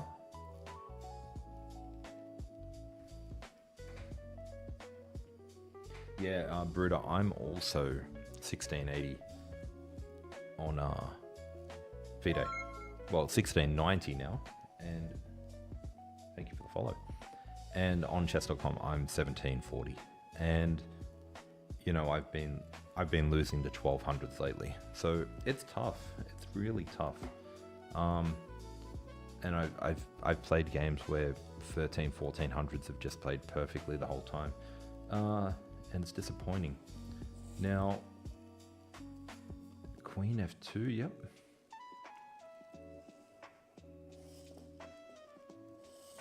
Yep, so I'm including that as a brilliant, and it's still losing. Now here, if he was nervous, and I was nervous, and this queen move over here is the move that he needed to find, and he needed to find this as soon as possible, and he didn't. And this move here just sort of trapped everything in. So couple of moves. So we made the fish. So a couple of moves, and he's got the fish over here, and yeah, now he's in trouble. I'm getting the knight out again. Top move.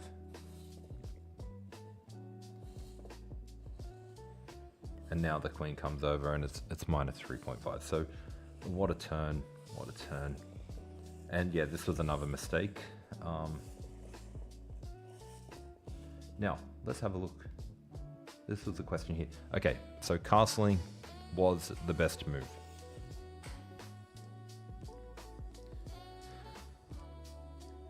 Castling or rook d8. Castling was slightly better in this one. And I felt it was better in the game, but after the game when we analyzed together, we kind of came to the conclusion that maybe the king should have been supporting, but I was still leaning towards castling being slightly better. So it's good to know I was right on that one. And yeah, that was a mistake. Let's see what would have happened if we went here. Knight b4. Okay, so knight b4 would have been, boom, crushing. Rook c1. That's not a move you want to be making. And it's now 6, yeah. I don't know if oh yes, look at that. That's huge. So yeah, definitely some cool ideas in there. I don't know if I would have found that, but you know, I had 25 minutes, so I'm all good. So castle, and then king c1. I put that as a mistake, and so does the computer.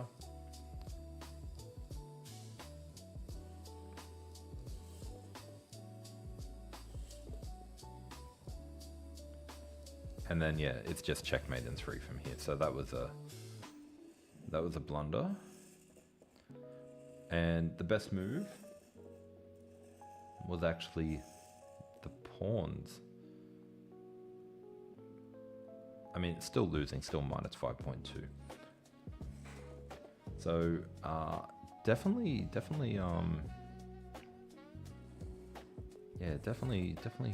problems for him. Now, can I copy this PGN? I think if I go share, copy raw PGN, and let's put it in chess.com.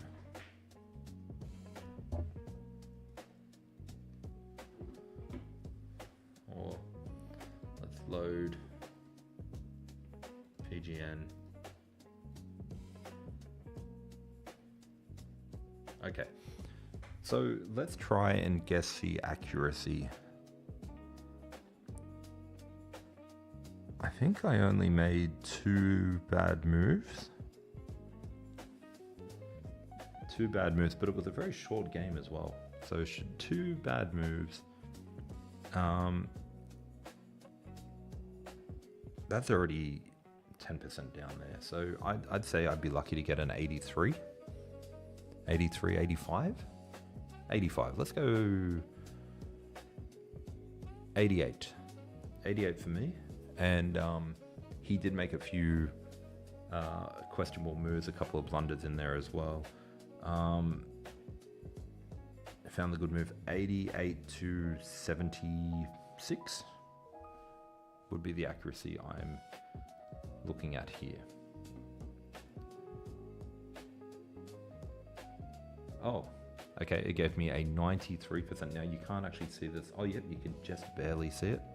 93 to 77. And yeah, so just a quick game.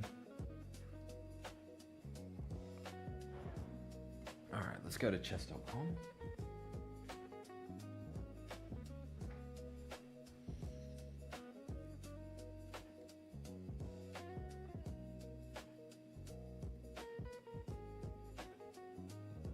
All right, Donut, are you still there?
Alright, I'm not sure if Donut is here, but he did ask me to have a look at this game.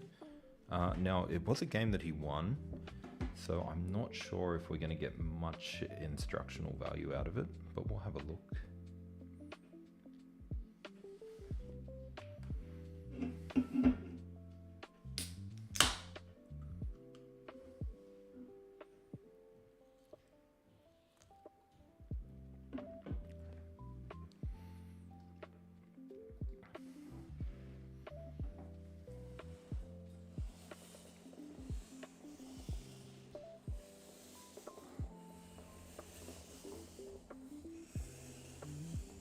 All right, Donut. So I'm going to have a look at this game.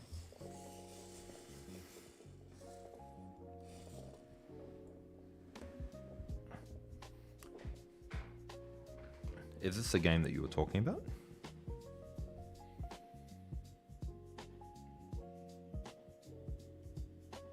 Lou, thank you for the follow.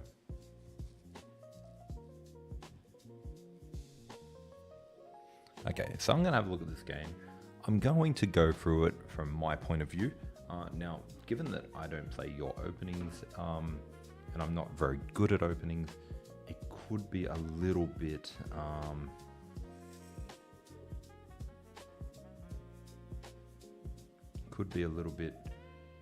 interesting. So let's have a look. So, okay, so you're playing the Scandinavian defense. So my first question is why? I'm not a fan of this opening.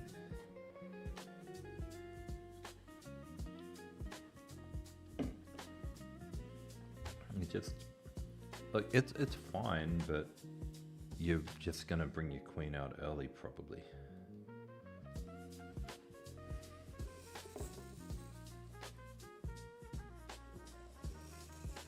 Okay, so let's see how you play it.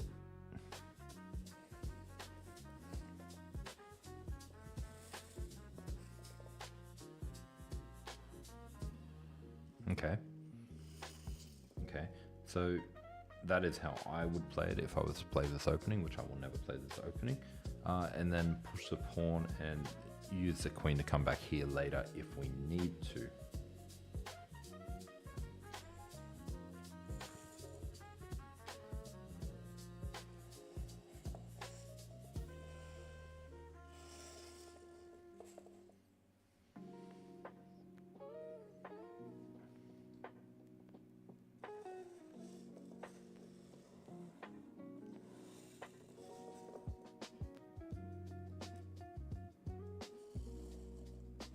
Yep. Okay. Okay, so breaking opening principle.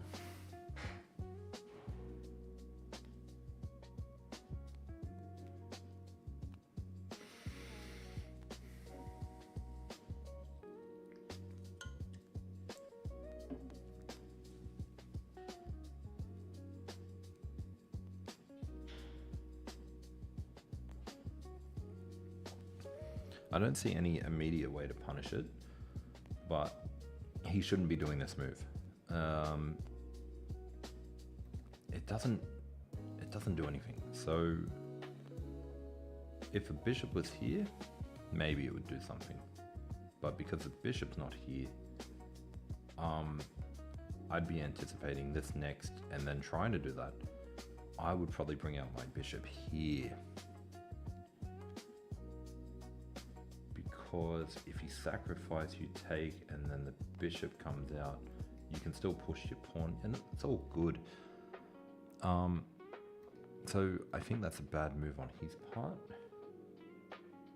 And I'd be willing to go here as my next move. What did you do? You did that. Okay, cool.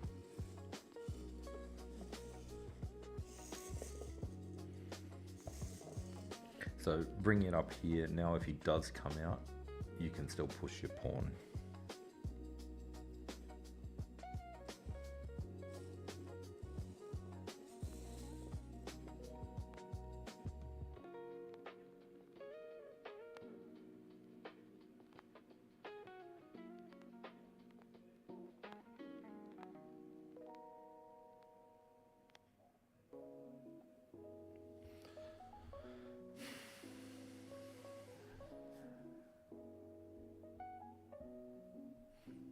So mindset one is you could go back, but he could always capture with a knight. You capture with a pawn, you open up the side, but you don't want to give up a knight for a bishop. If you capture, he gets his queen out.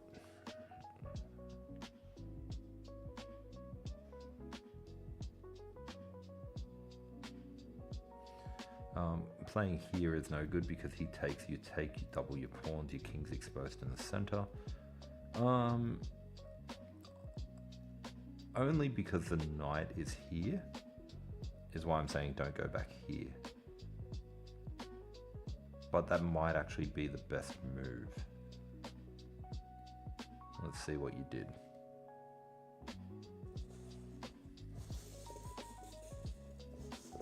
King of the 700s. Okay. And then he should take back with the queen.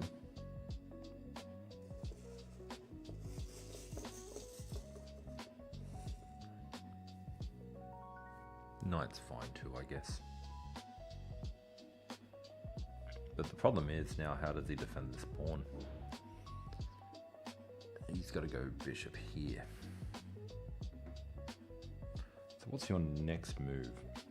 I'm in favor of pawn here. Develop the bishop. What did you do? Knight here. I feel like pawn push would have been slightly better there. Any castles?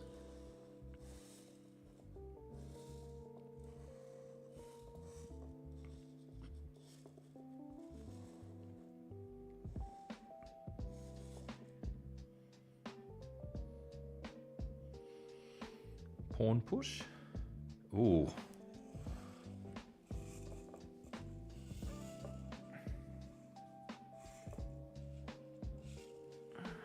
I don't know how I feel about this move.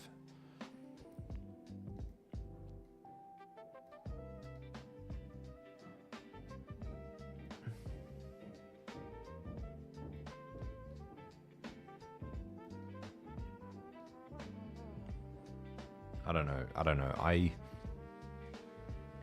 I was more in favor of playing it safe here. It would be interesting to see if that was a good move or not, but I think with the bishop eyeing off this square and the pawn push forward, it's going to make castling very hard for you. Queen also can't come back to the square down here, so she's got to go here or here. Again, with the bishop, I feel like the castling was wrong, but again, I could be wrong. That can't be right.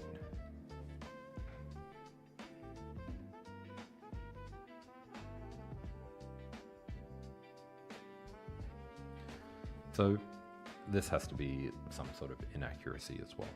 Queen can come back, knight can come up, and now knight can get in here for a nice little outpost.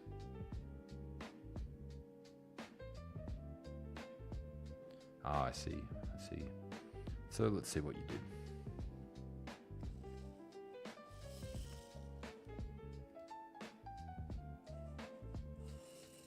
Again, this is a bad move. So your opponent's playing a lot of bad moves. You're playing fine. Like, what a terrible diagonal to be on. What a better diagonal would have been was here.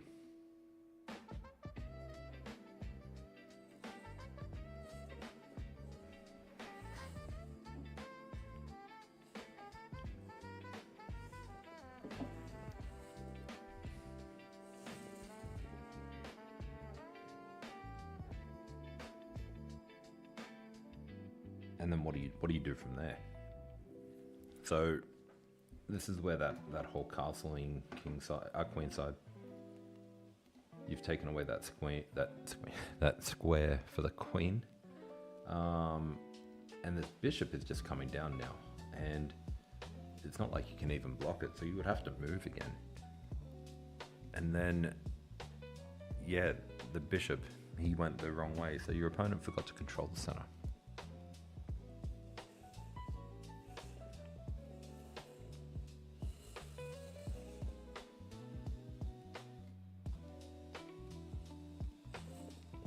So yeah, I think that was a better move for them.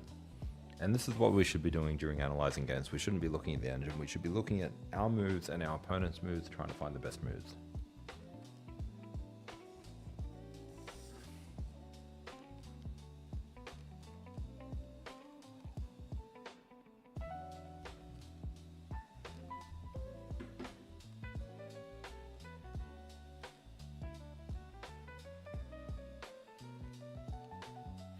Like, it makes sense, but I'm sure there was better.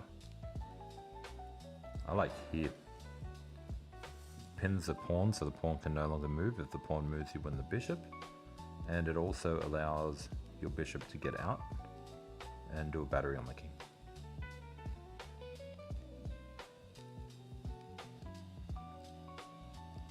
I also like this pawn push better than this one.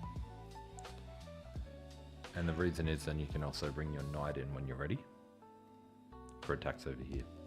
So yes, you are going to need to push your pawns over here, but I feel like this is the wrong time.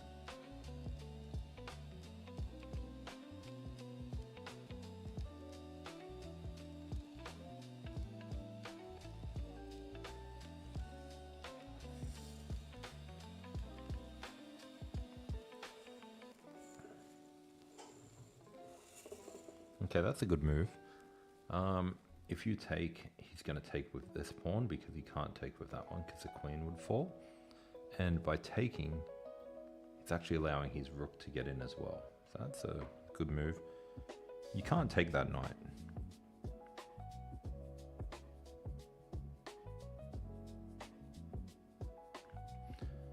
You can't take that knight, but you could always put the knight here, ready to come up here.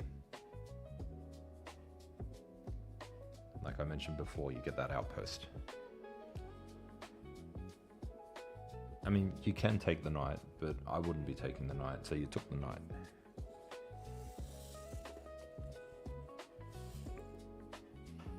Yeah, so I think you could have left that knight. It's not doing you any harm there. And just move your knight over here, and then here. And then you could bring your other knight in here, and if he takes, you could capture. And then your rook comes out, and if your pawn wasn't here because you pushed up here, like I said, yeah, I think, yeah, definitely, I don't think capturing was the right idea. So now he's got some resources. All right.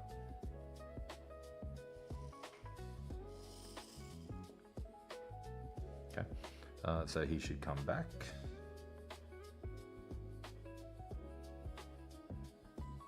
Oh. So yeah, that would have just defended it. And then, yeah, even if you went here, he could come in here. And that wouldn't be good. That wouldn't be good.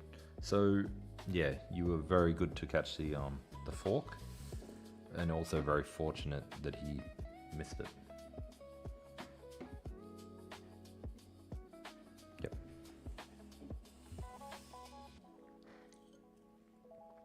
And now it's just a matter of converting the win. Okay, another mistake by him. Down material. Just trade. Just take it. Good. And then he should take back. Yep.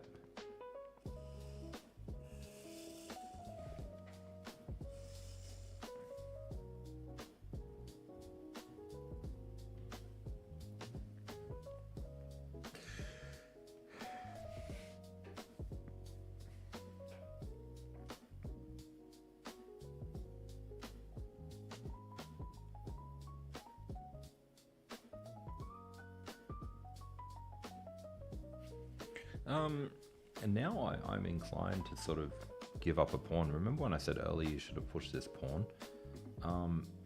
Another advantage of pushing that pawn is you could now move the bishop away. So yeah, I know I said push the pawn instead of that pawn. Yeah, sure. So yeah, there's definitely a few little problems here for you now with his queen active in the center. But if we go here and he takes, you don't want to give up your pawns yet because you don't have a solid attack yet. I'd be looking at targeting this pawn now, maybe queen here. He will have to follow up by playing here and then put pressure on the pawn. And if he comes down here, maybe rook trade, bishop trade, and then You got stuff going on there. So what did you do? Okay. And then he went here. Okay, this is a mistake.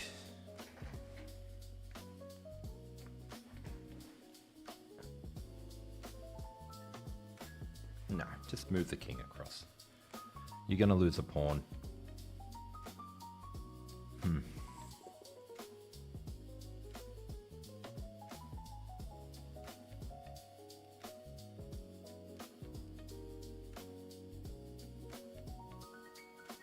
Yeah, checks, captured, and threats. Very, very good habit. Yeah, so now the only thing I'm concerned about here is queen goes down, and then queen can come back up, and it's got a fork on these pieces. But obviously, the king is here. In this position, I would have been more inclined to move the king across, but you know, this is just a problem in itself.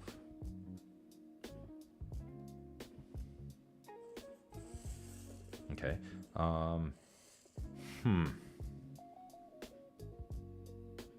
So you can take this pawn. Nathaniel, if you want, I can have a look at one of your games after this one. I'm in review mode today. So we can take, because you can't go here, because then you can just win the game. Good. And now we should be eyeing off going here next, connecting the rooks. He does have a check. Let's see if he uses it. No, he doesn't, and that's a blunder.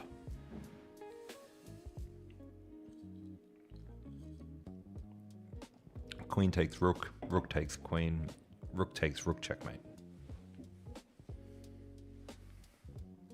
Very good, very good.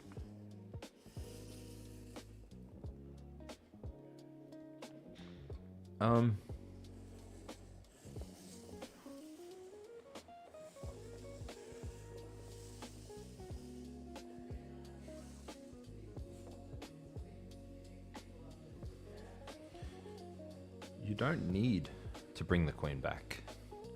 The queen's not in any danger.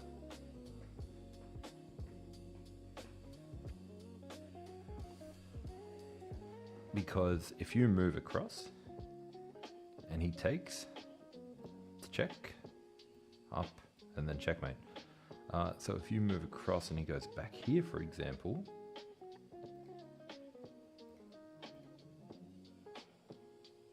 now it is danger because you go there, he goes here. Okay, so bringing the queen back is actually correct. Let's have a look. Let's just double check that. So you've still got 8 minutes, so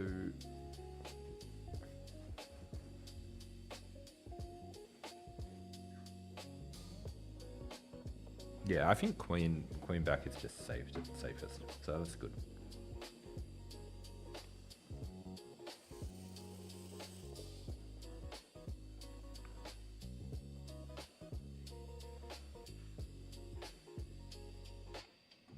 Move for him.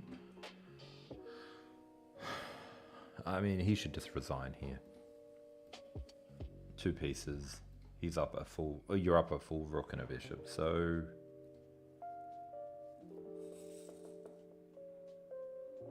what? You should have gone here. But yeah, just take the queen, and then he finally resigned. Okay, so.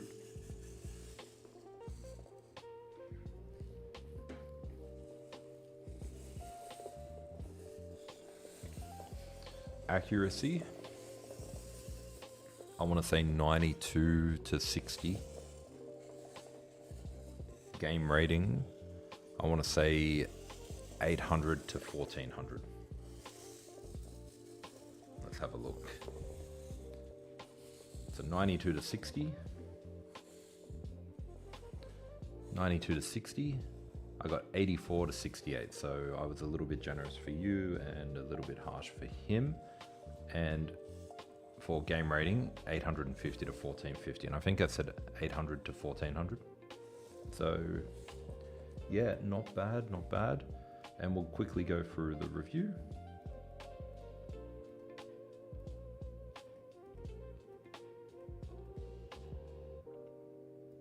That's book? Really?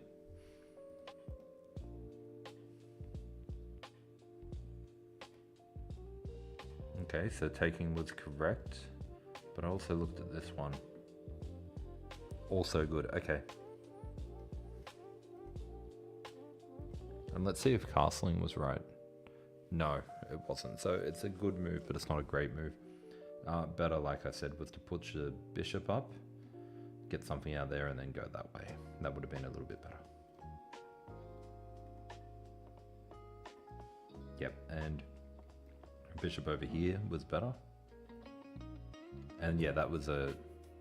Yeah, I didn't like that move at all. So better here. What could have been better here? Oops. So this actually says missed. Misses a better opportunity to prepare bishop for development. Yeah, so again, the rating was 800 to 1450.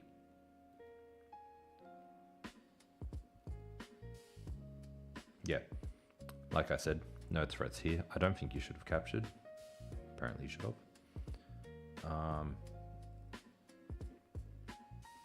Yeah, he just needs to go back here. That threat doesn't really do anything. Notice how your queen is in a weird spot now too. So if your bishop goes down and it's protecting the knight, your queen, it's on the wrong side of the board. You want to be attacking.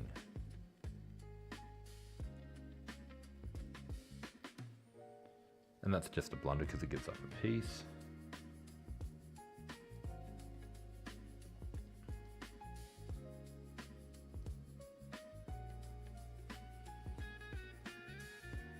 And that should be listed as a blunder, not an inaccuracy. And that should also be a blunder. So yeah, that was a good game. Good game.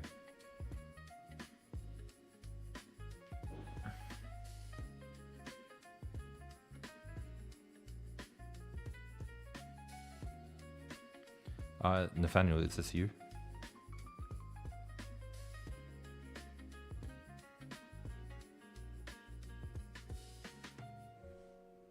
Yes it is, that's your name there. Okay, let's pick a game. Let's pick a game. Let's pick a game.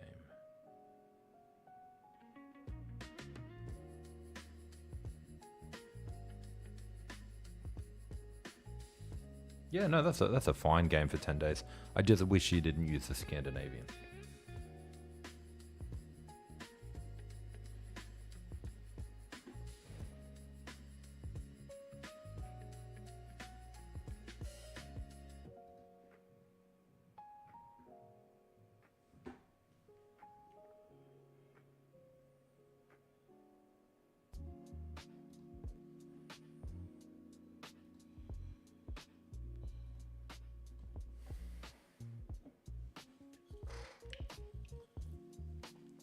Guys, if you are new here or you just joined in, don't forget to hit follow or subscribe. I will be streaming every day at around this time. This is getting towards the wrap-up time, so this will be probably the last game I review because it's going to be a long one. But what do we got here? 1032 versus 1038. Yeah, I've also done reviews and tutorials on how to get better at the game. So you'll see my website pop up here. You can always pop over there, check out any of these boards. I've done reviews on these and that will take you over to my main channel. So make sure you check that out.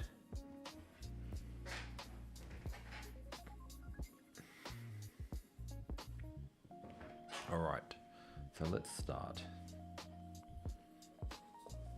Okay, so this is a bad move for your opponent. So you just want to take the center here. Okay.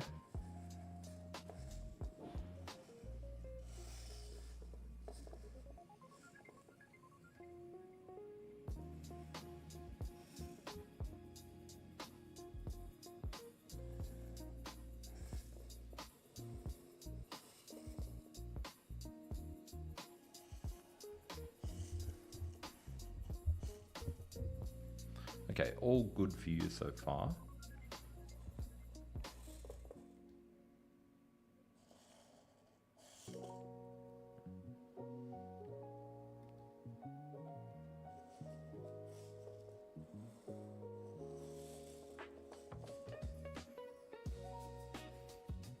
Everyone hates the Scandinavian because it's boring.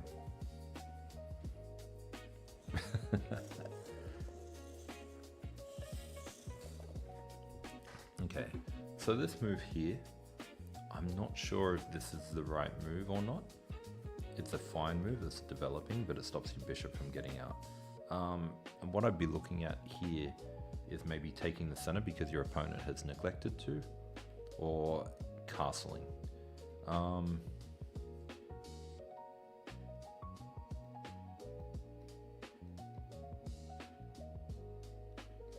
Yeah, something like that. Probably a fine move, but I think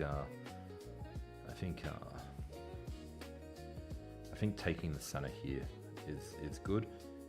You got to watch out for this bishop too. I don't know what your opponent's doing.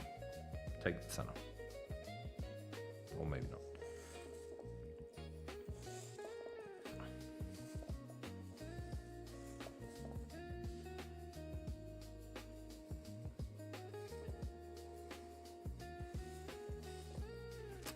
So the only thing I can think your opponent's doing now is going here and then here.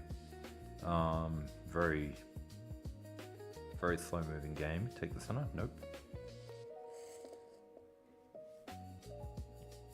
You gotta take. Somebody's got to take the center eventually. There we go. There we go. Yeah. Apart from this knight being here, I think you're in a better position. Obviously, you've got the center. I guess your plan is to bring the knight around here and here eventually. Your opponent's doing some weird stuff.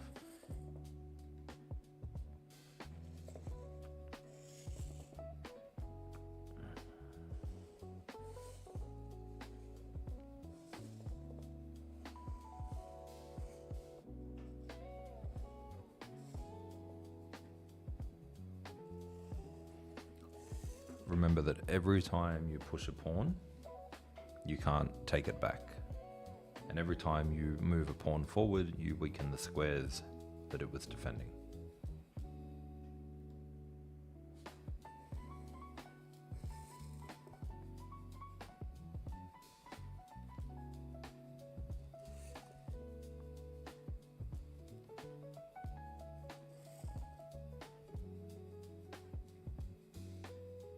I picked the wrong game to look at.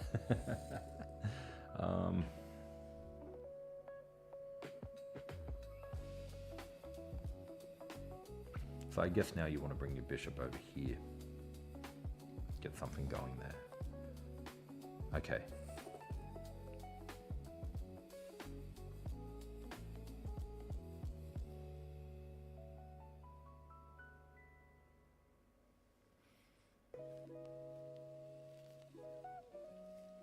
So I think this is a case of you gave him too much opportunity to find the right time to push. Let's see what you did here.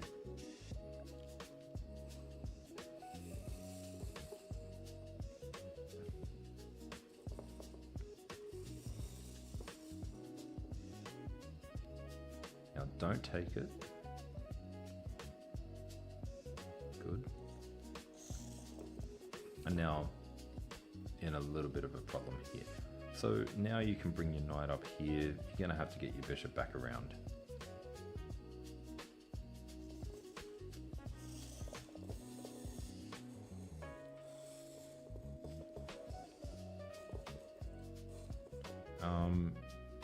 I mean, knight here. Yep.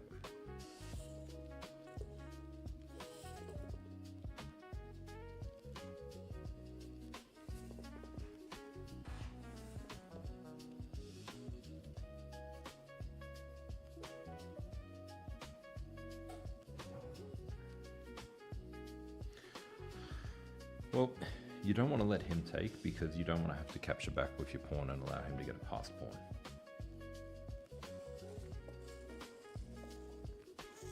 So I would have been taking there, because now he can capture, you can capture,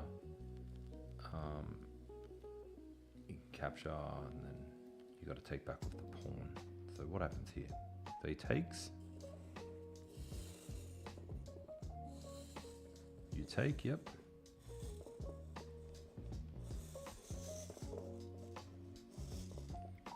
Queen takes,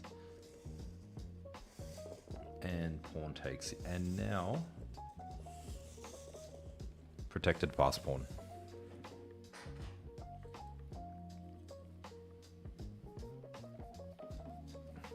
So I feel like your opening, I feel like in your opening you played it a little bit too much like a system. You just played the moves that you're comfortable with, and you didn't really adapt. So you went for a King's Indian perk style setup, even though your opponent was doing something weird. Opening principles, you need to bring those into play, fight for the center. And had you have fought for the center, you wouldn't have allowed this well-timed push, which then got all the trades going, and now all of a sudden he's got a protected pass pawn, which will win the game. Yeah, you did. And this is where, let me just bring up your profile.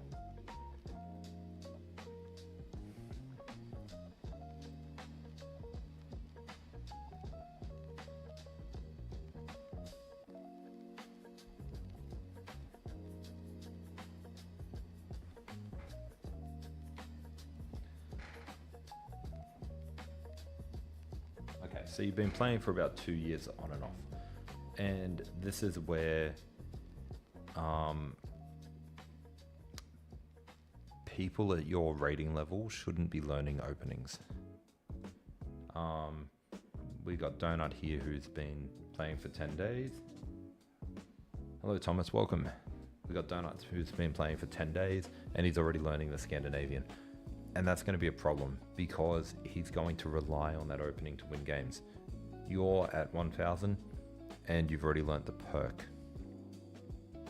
I wasn't even 1800 until I learned openings. Apart from 3 moves in the beginning just to get set up, I never studied openings. And you need to be playing flexible games, learning different positions, because if you just rely on the same opening doesn't work in every single position. If you were here for my game review of my tournament game, I had to be a little bit flexible and worked our way into a perk defense. I didn't want to be there. I wanted something else. And the reason I got there is because I wasn't flexible with my openings. And I just went, what was it? So he went d4, I went knight f6, and then he went bishop f5, which is signaling the London, and I played g6. And I know I shouldn't have played g6, I should have played something different, and instead I allowed him to push me into a position I shouldn't have been in. So you're playing the perk defense, but you're playing the perk defense when you shouldn't be playing the perk defense, and that's where you need to apply different opening principles to beat your opponent in the opening. So yep, he's protecting this pass pawn again, and you have no way of getting this unless you trade a valuable piece. So you're blocking it from coming down. That's a good idea, but you're using your most valuable piece to do it. Ideally, you want to use your knight to block these squares. Now it's a bit hard for you to get to at the moment, but you would rather your knight be there. Now obviously if you push the rook forward, the pawn's just going to come down. So you've got to be quick, but then you could always put your knight here, and if the pawn does come down, it's no longer protected. So let's say you went here, you went here. Now he's going to have trouble defending it.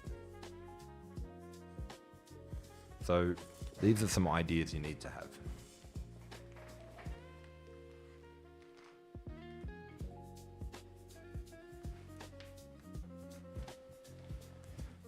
Thomas, how are you today? So, and now you do win back the pawn. So by pushing your queen, you're using your most valuable piece to stop one of their least valuable pieces, or one of their most valuable pawns, but still a pawn.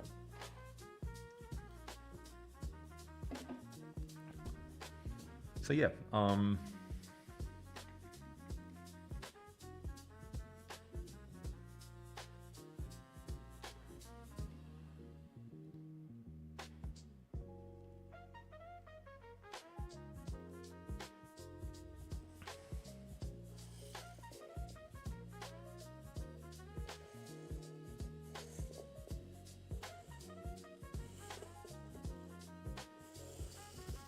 so I wouldn't be worried about the bishop taking the pawn too much, because their queen is undefended.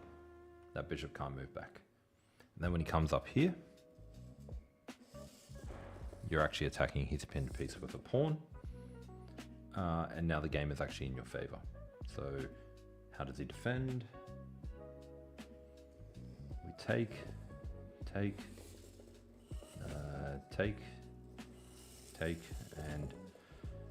and suddenly, even though he's got the passed pawn, you're actually looking a lot better now.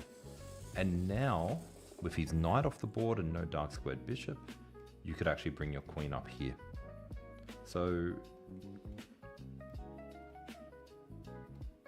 not a little bit of an issue, but again, do you really want to be using your queen to defend a pawn and stop a passed pawn? The queen can be so much better.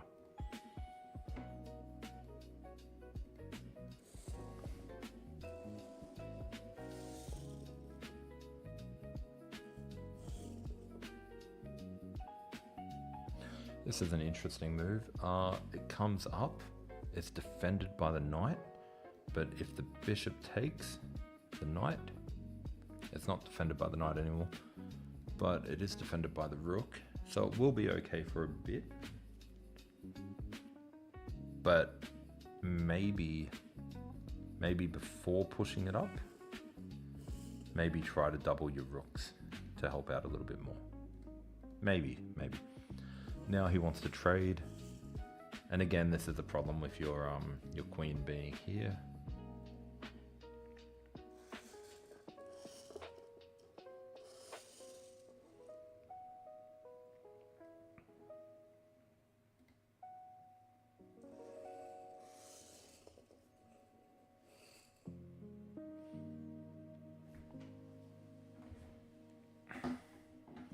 Now you do have something, but it's not concrete going to win. It's pawn here, threatening here. Not only pawn there, but it's also going to allow knight here, which will be threatening here, with the pawn supporting it. So interesting. Not sure if it works. Don't know if you want to be trading your dark squared bishop.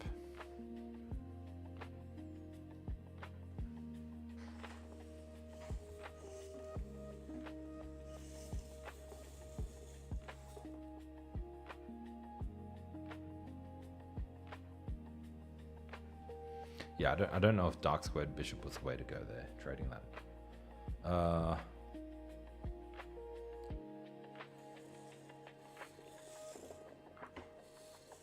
Now, I think this is the move.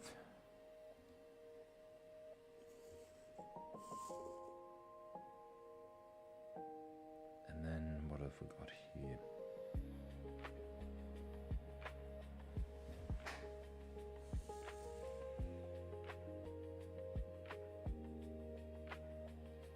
Okay. So the move here is to push the pawn. He will defend. Bring the knight across. If he takes, you take, he takes. That's no good.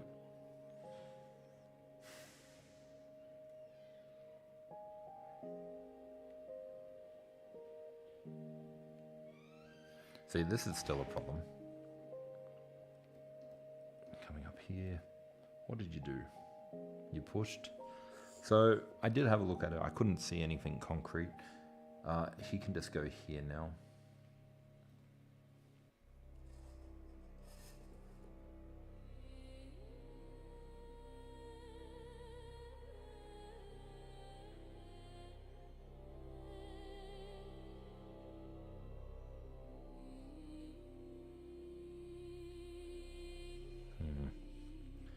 Yeah, so this doesn't work, I don't think. You can just take.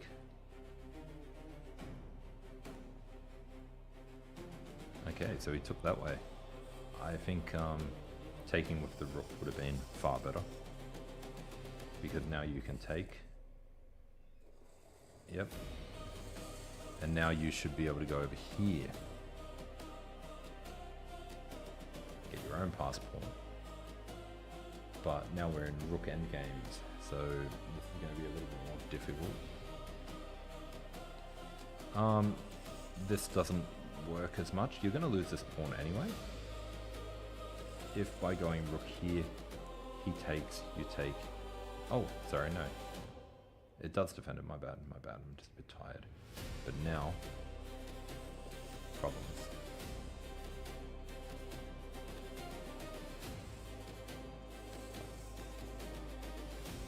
Have to go back here.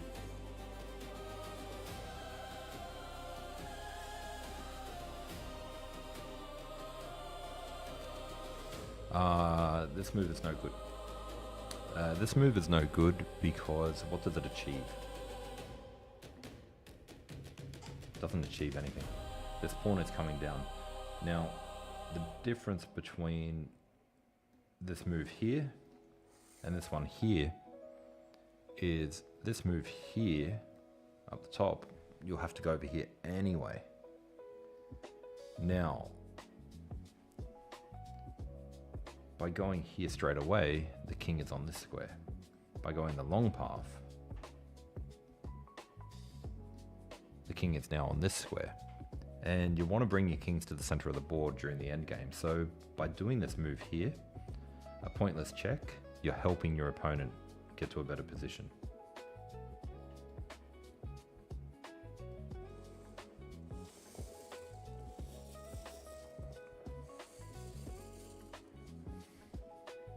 So if you had have gone this way,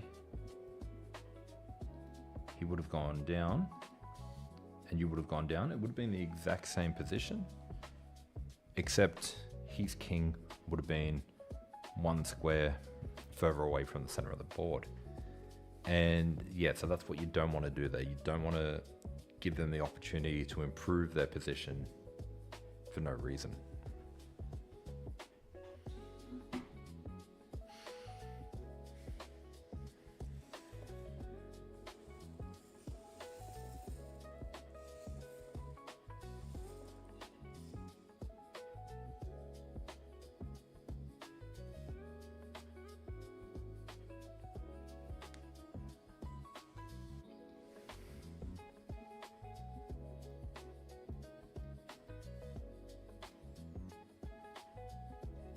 So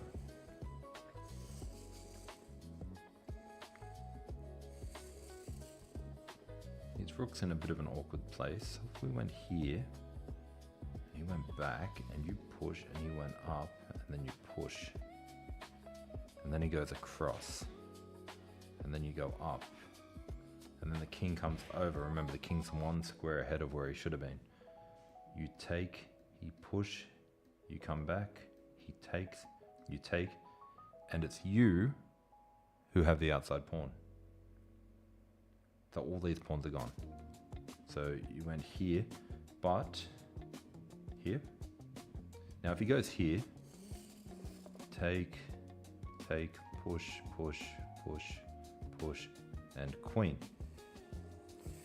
just gets worse after that. Yeah, look, low time is a huge issue.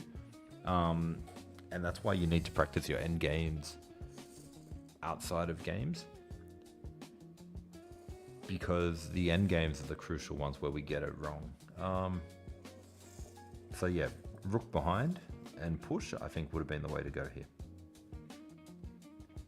Because he comes back, push, he goes up, you push, he goes across, you come up, he goes in, oh, actually no, he pushes, you take, he takes, you come back, goes across, oops, he goes down, you come up, he goes across, you go up.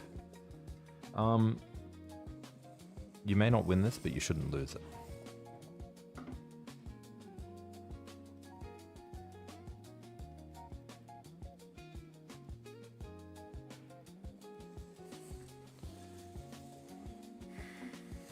So yeah, this is the problem here. I think over here would have been great, because now he moves his king, he attacks your rook. What do you do next?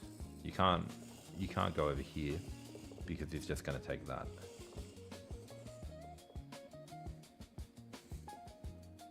So push. No. Push. And if he takes, you take, and it's drawing, but you can win. You got better winning chances.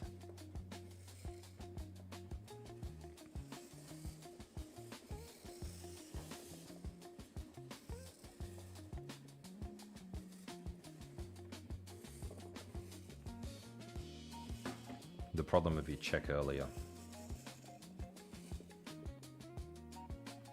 Now he's king's in the center of the board.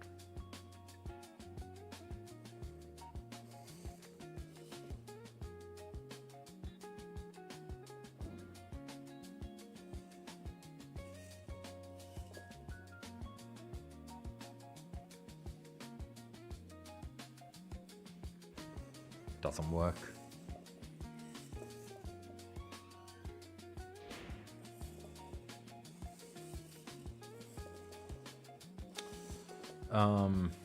Yeah, it doesn't work. Doesn't work. So this game is over from here.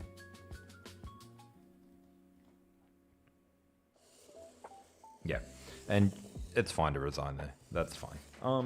So like, what did you get from that game? Is the question, and there should be three things that you should learn from that game.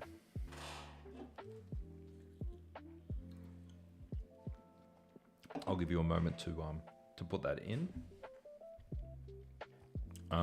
If you genuinely played like Magnus, and I don't think I need to check it. But yeah, Nathaniel, if you type out three things that you learned from that game, and while you do,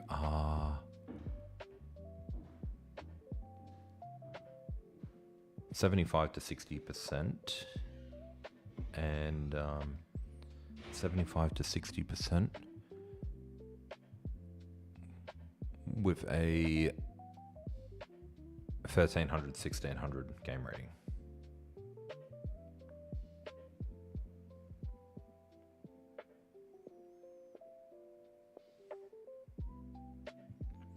Uh, 79 to 71 and a 1500 to 1150. So yeah, I was around the right mark for it. You were winning in the opening, but then stuff kind of went wrong for you towards the end.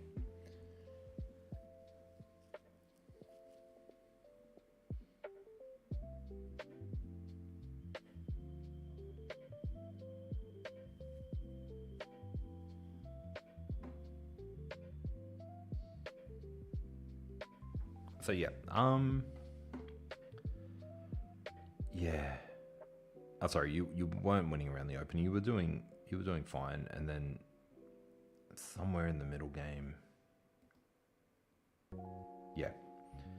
So over here, you definitely had advantages. I would say from that game. Oops, let me just close. Let me just turn off the board.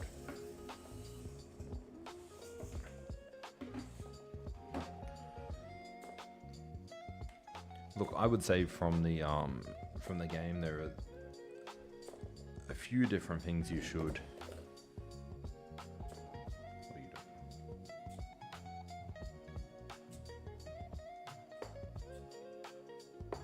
Oh, those two pieces. Just gonna keep walking along. I would think from the game, the rook end games, trying to get behind the rooks when you needed to was important.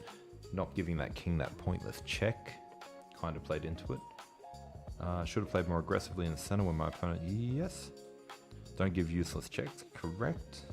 Stop playing the perk, 100%. And also blockading with lesser value pieces rather than using your queen. If you can apply those to your game,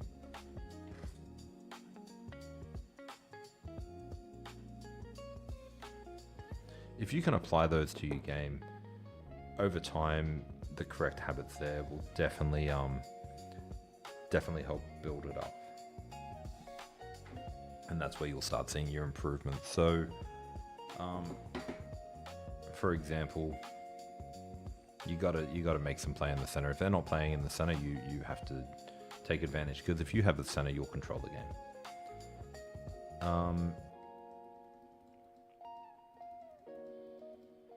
And yeah, don't use your queen to protect a pass pawn, or to block a pass pawn. Yeah, and just a little bit of calculation there. But yeah, that one here, there, get out of the habit of playing your openings the same way every single time, because it's not going to work that way.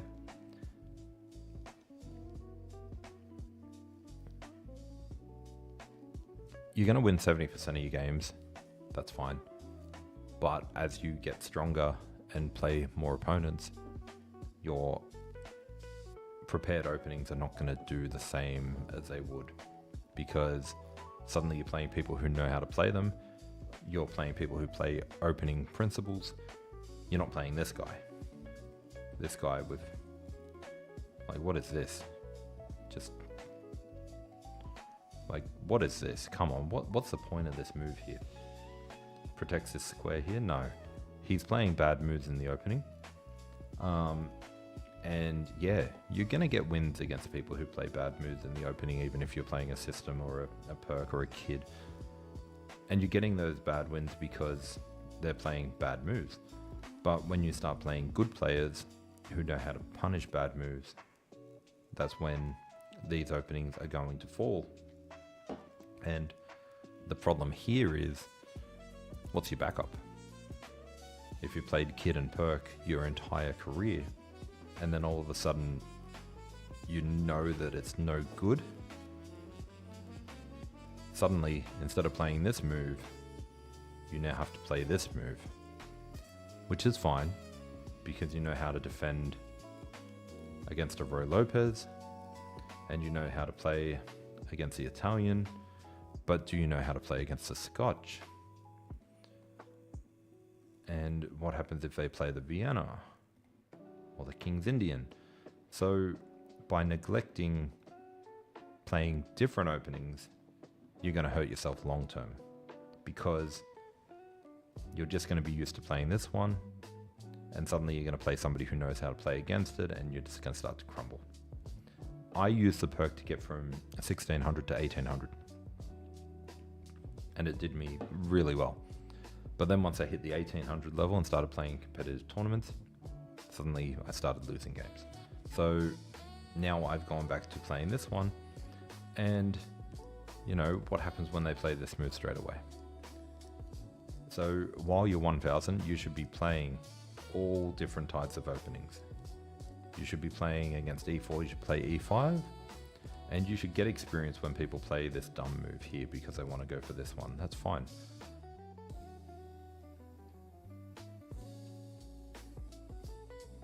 You need to learn those things, but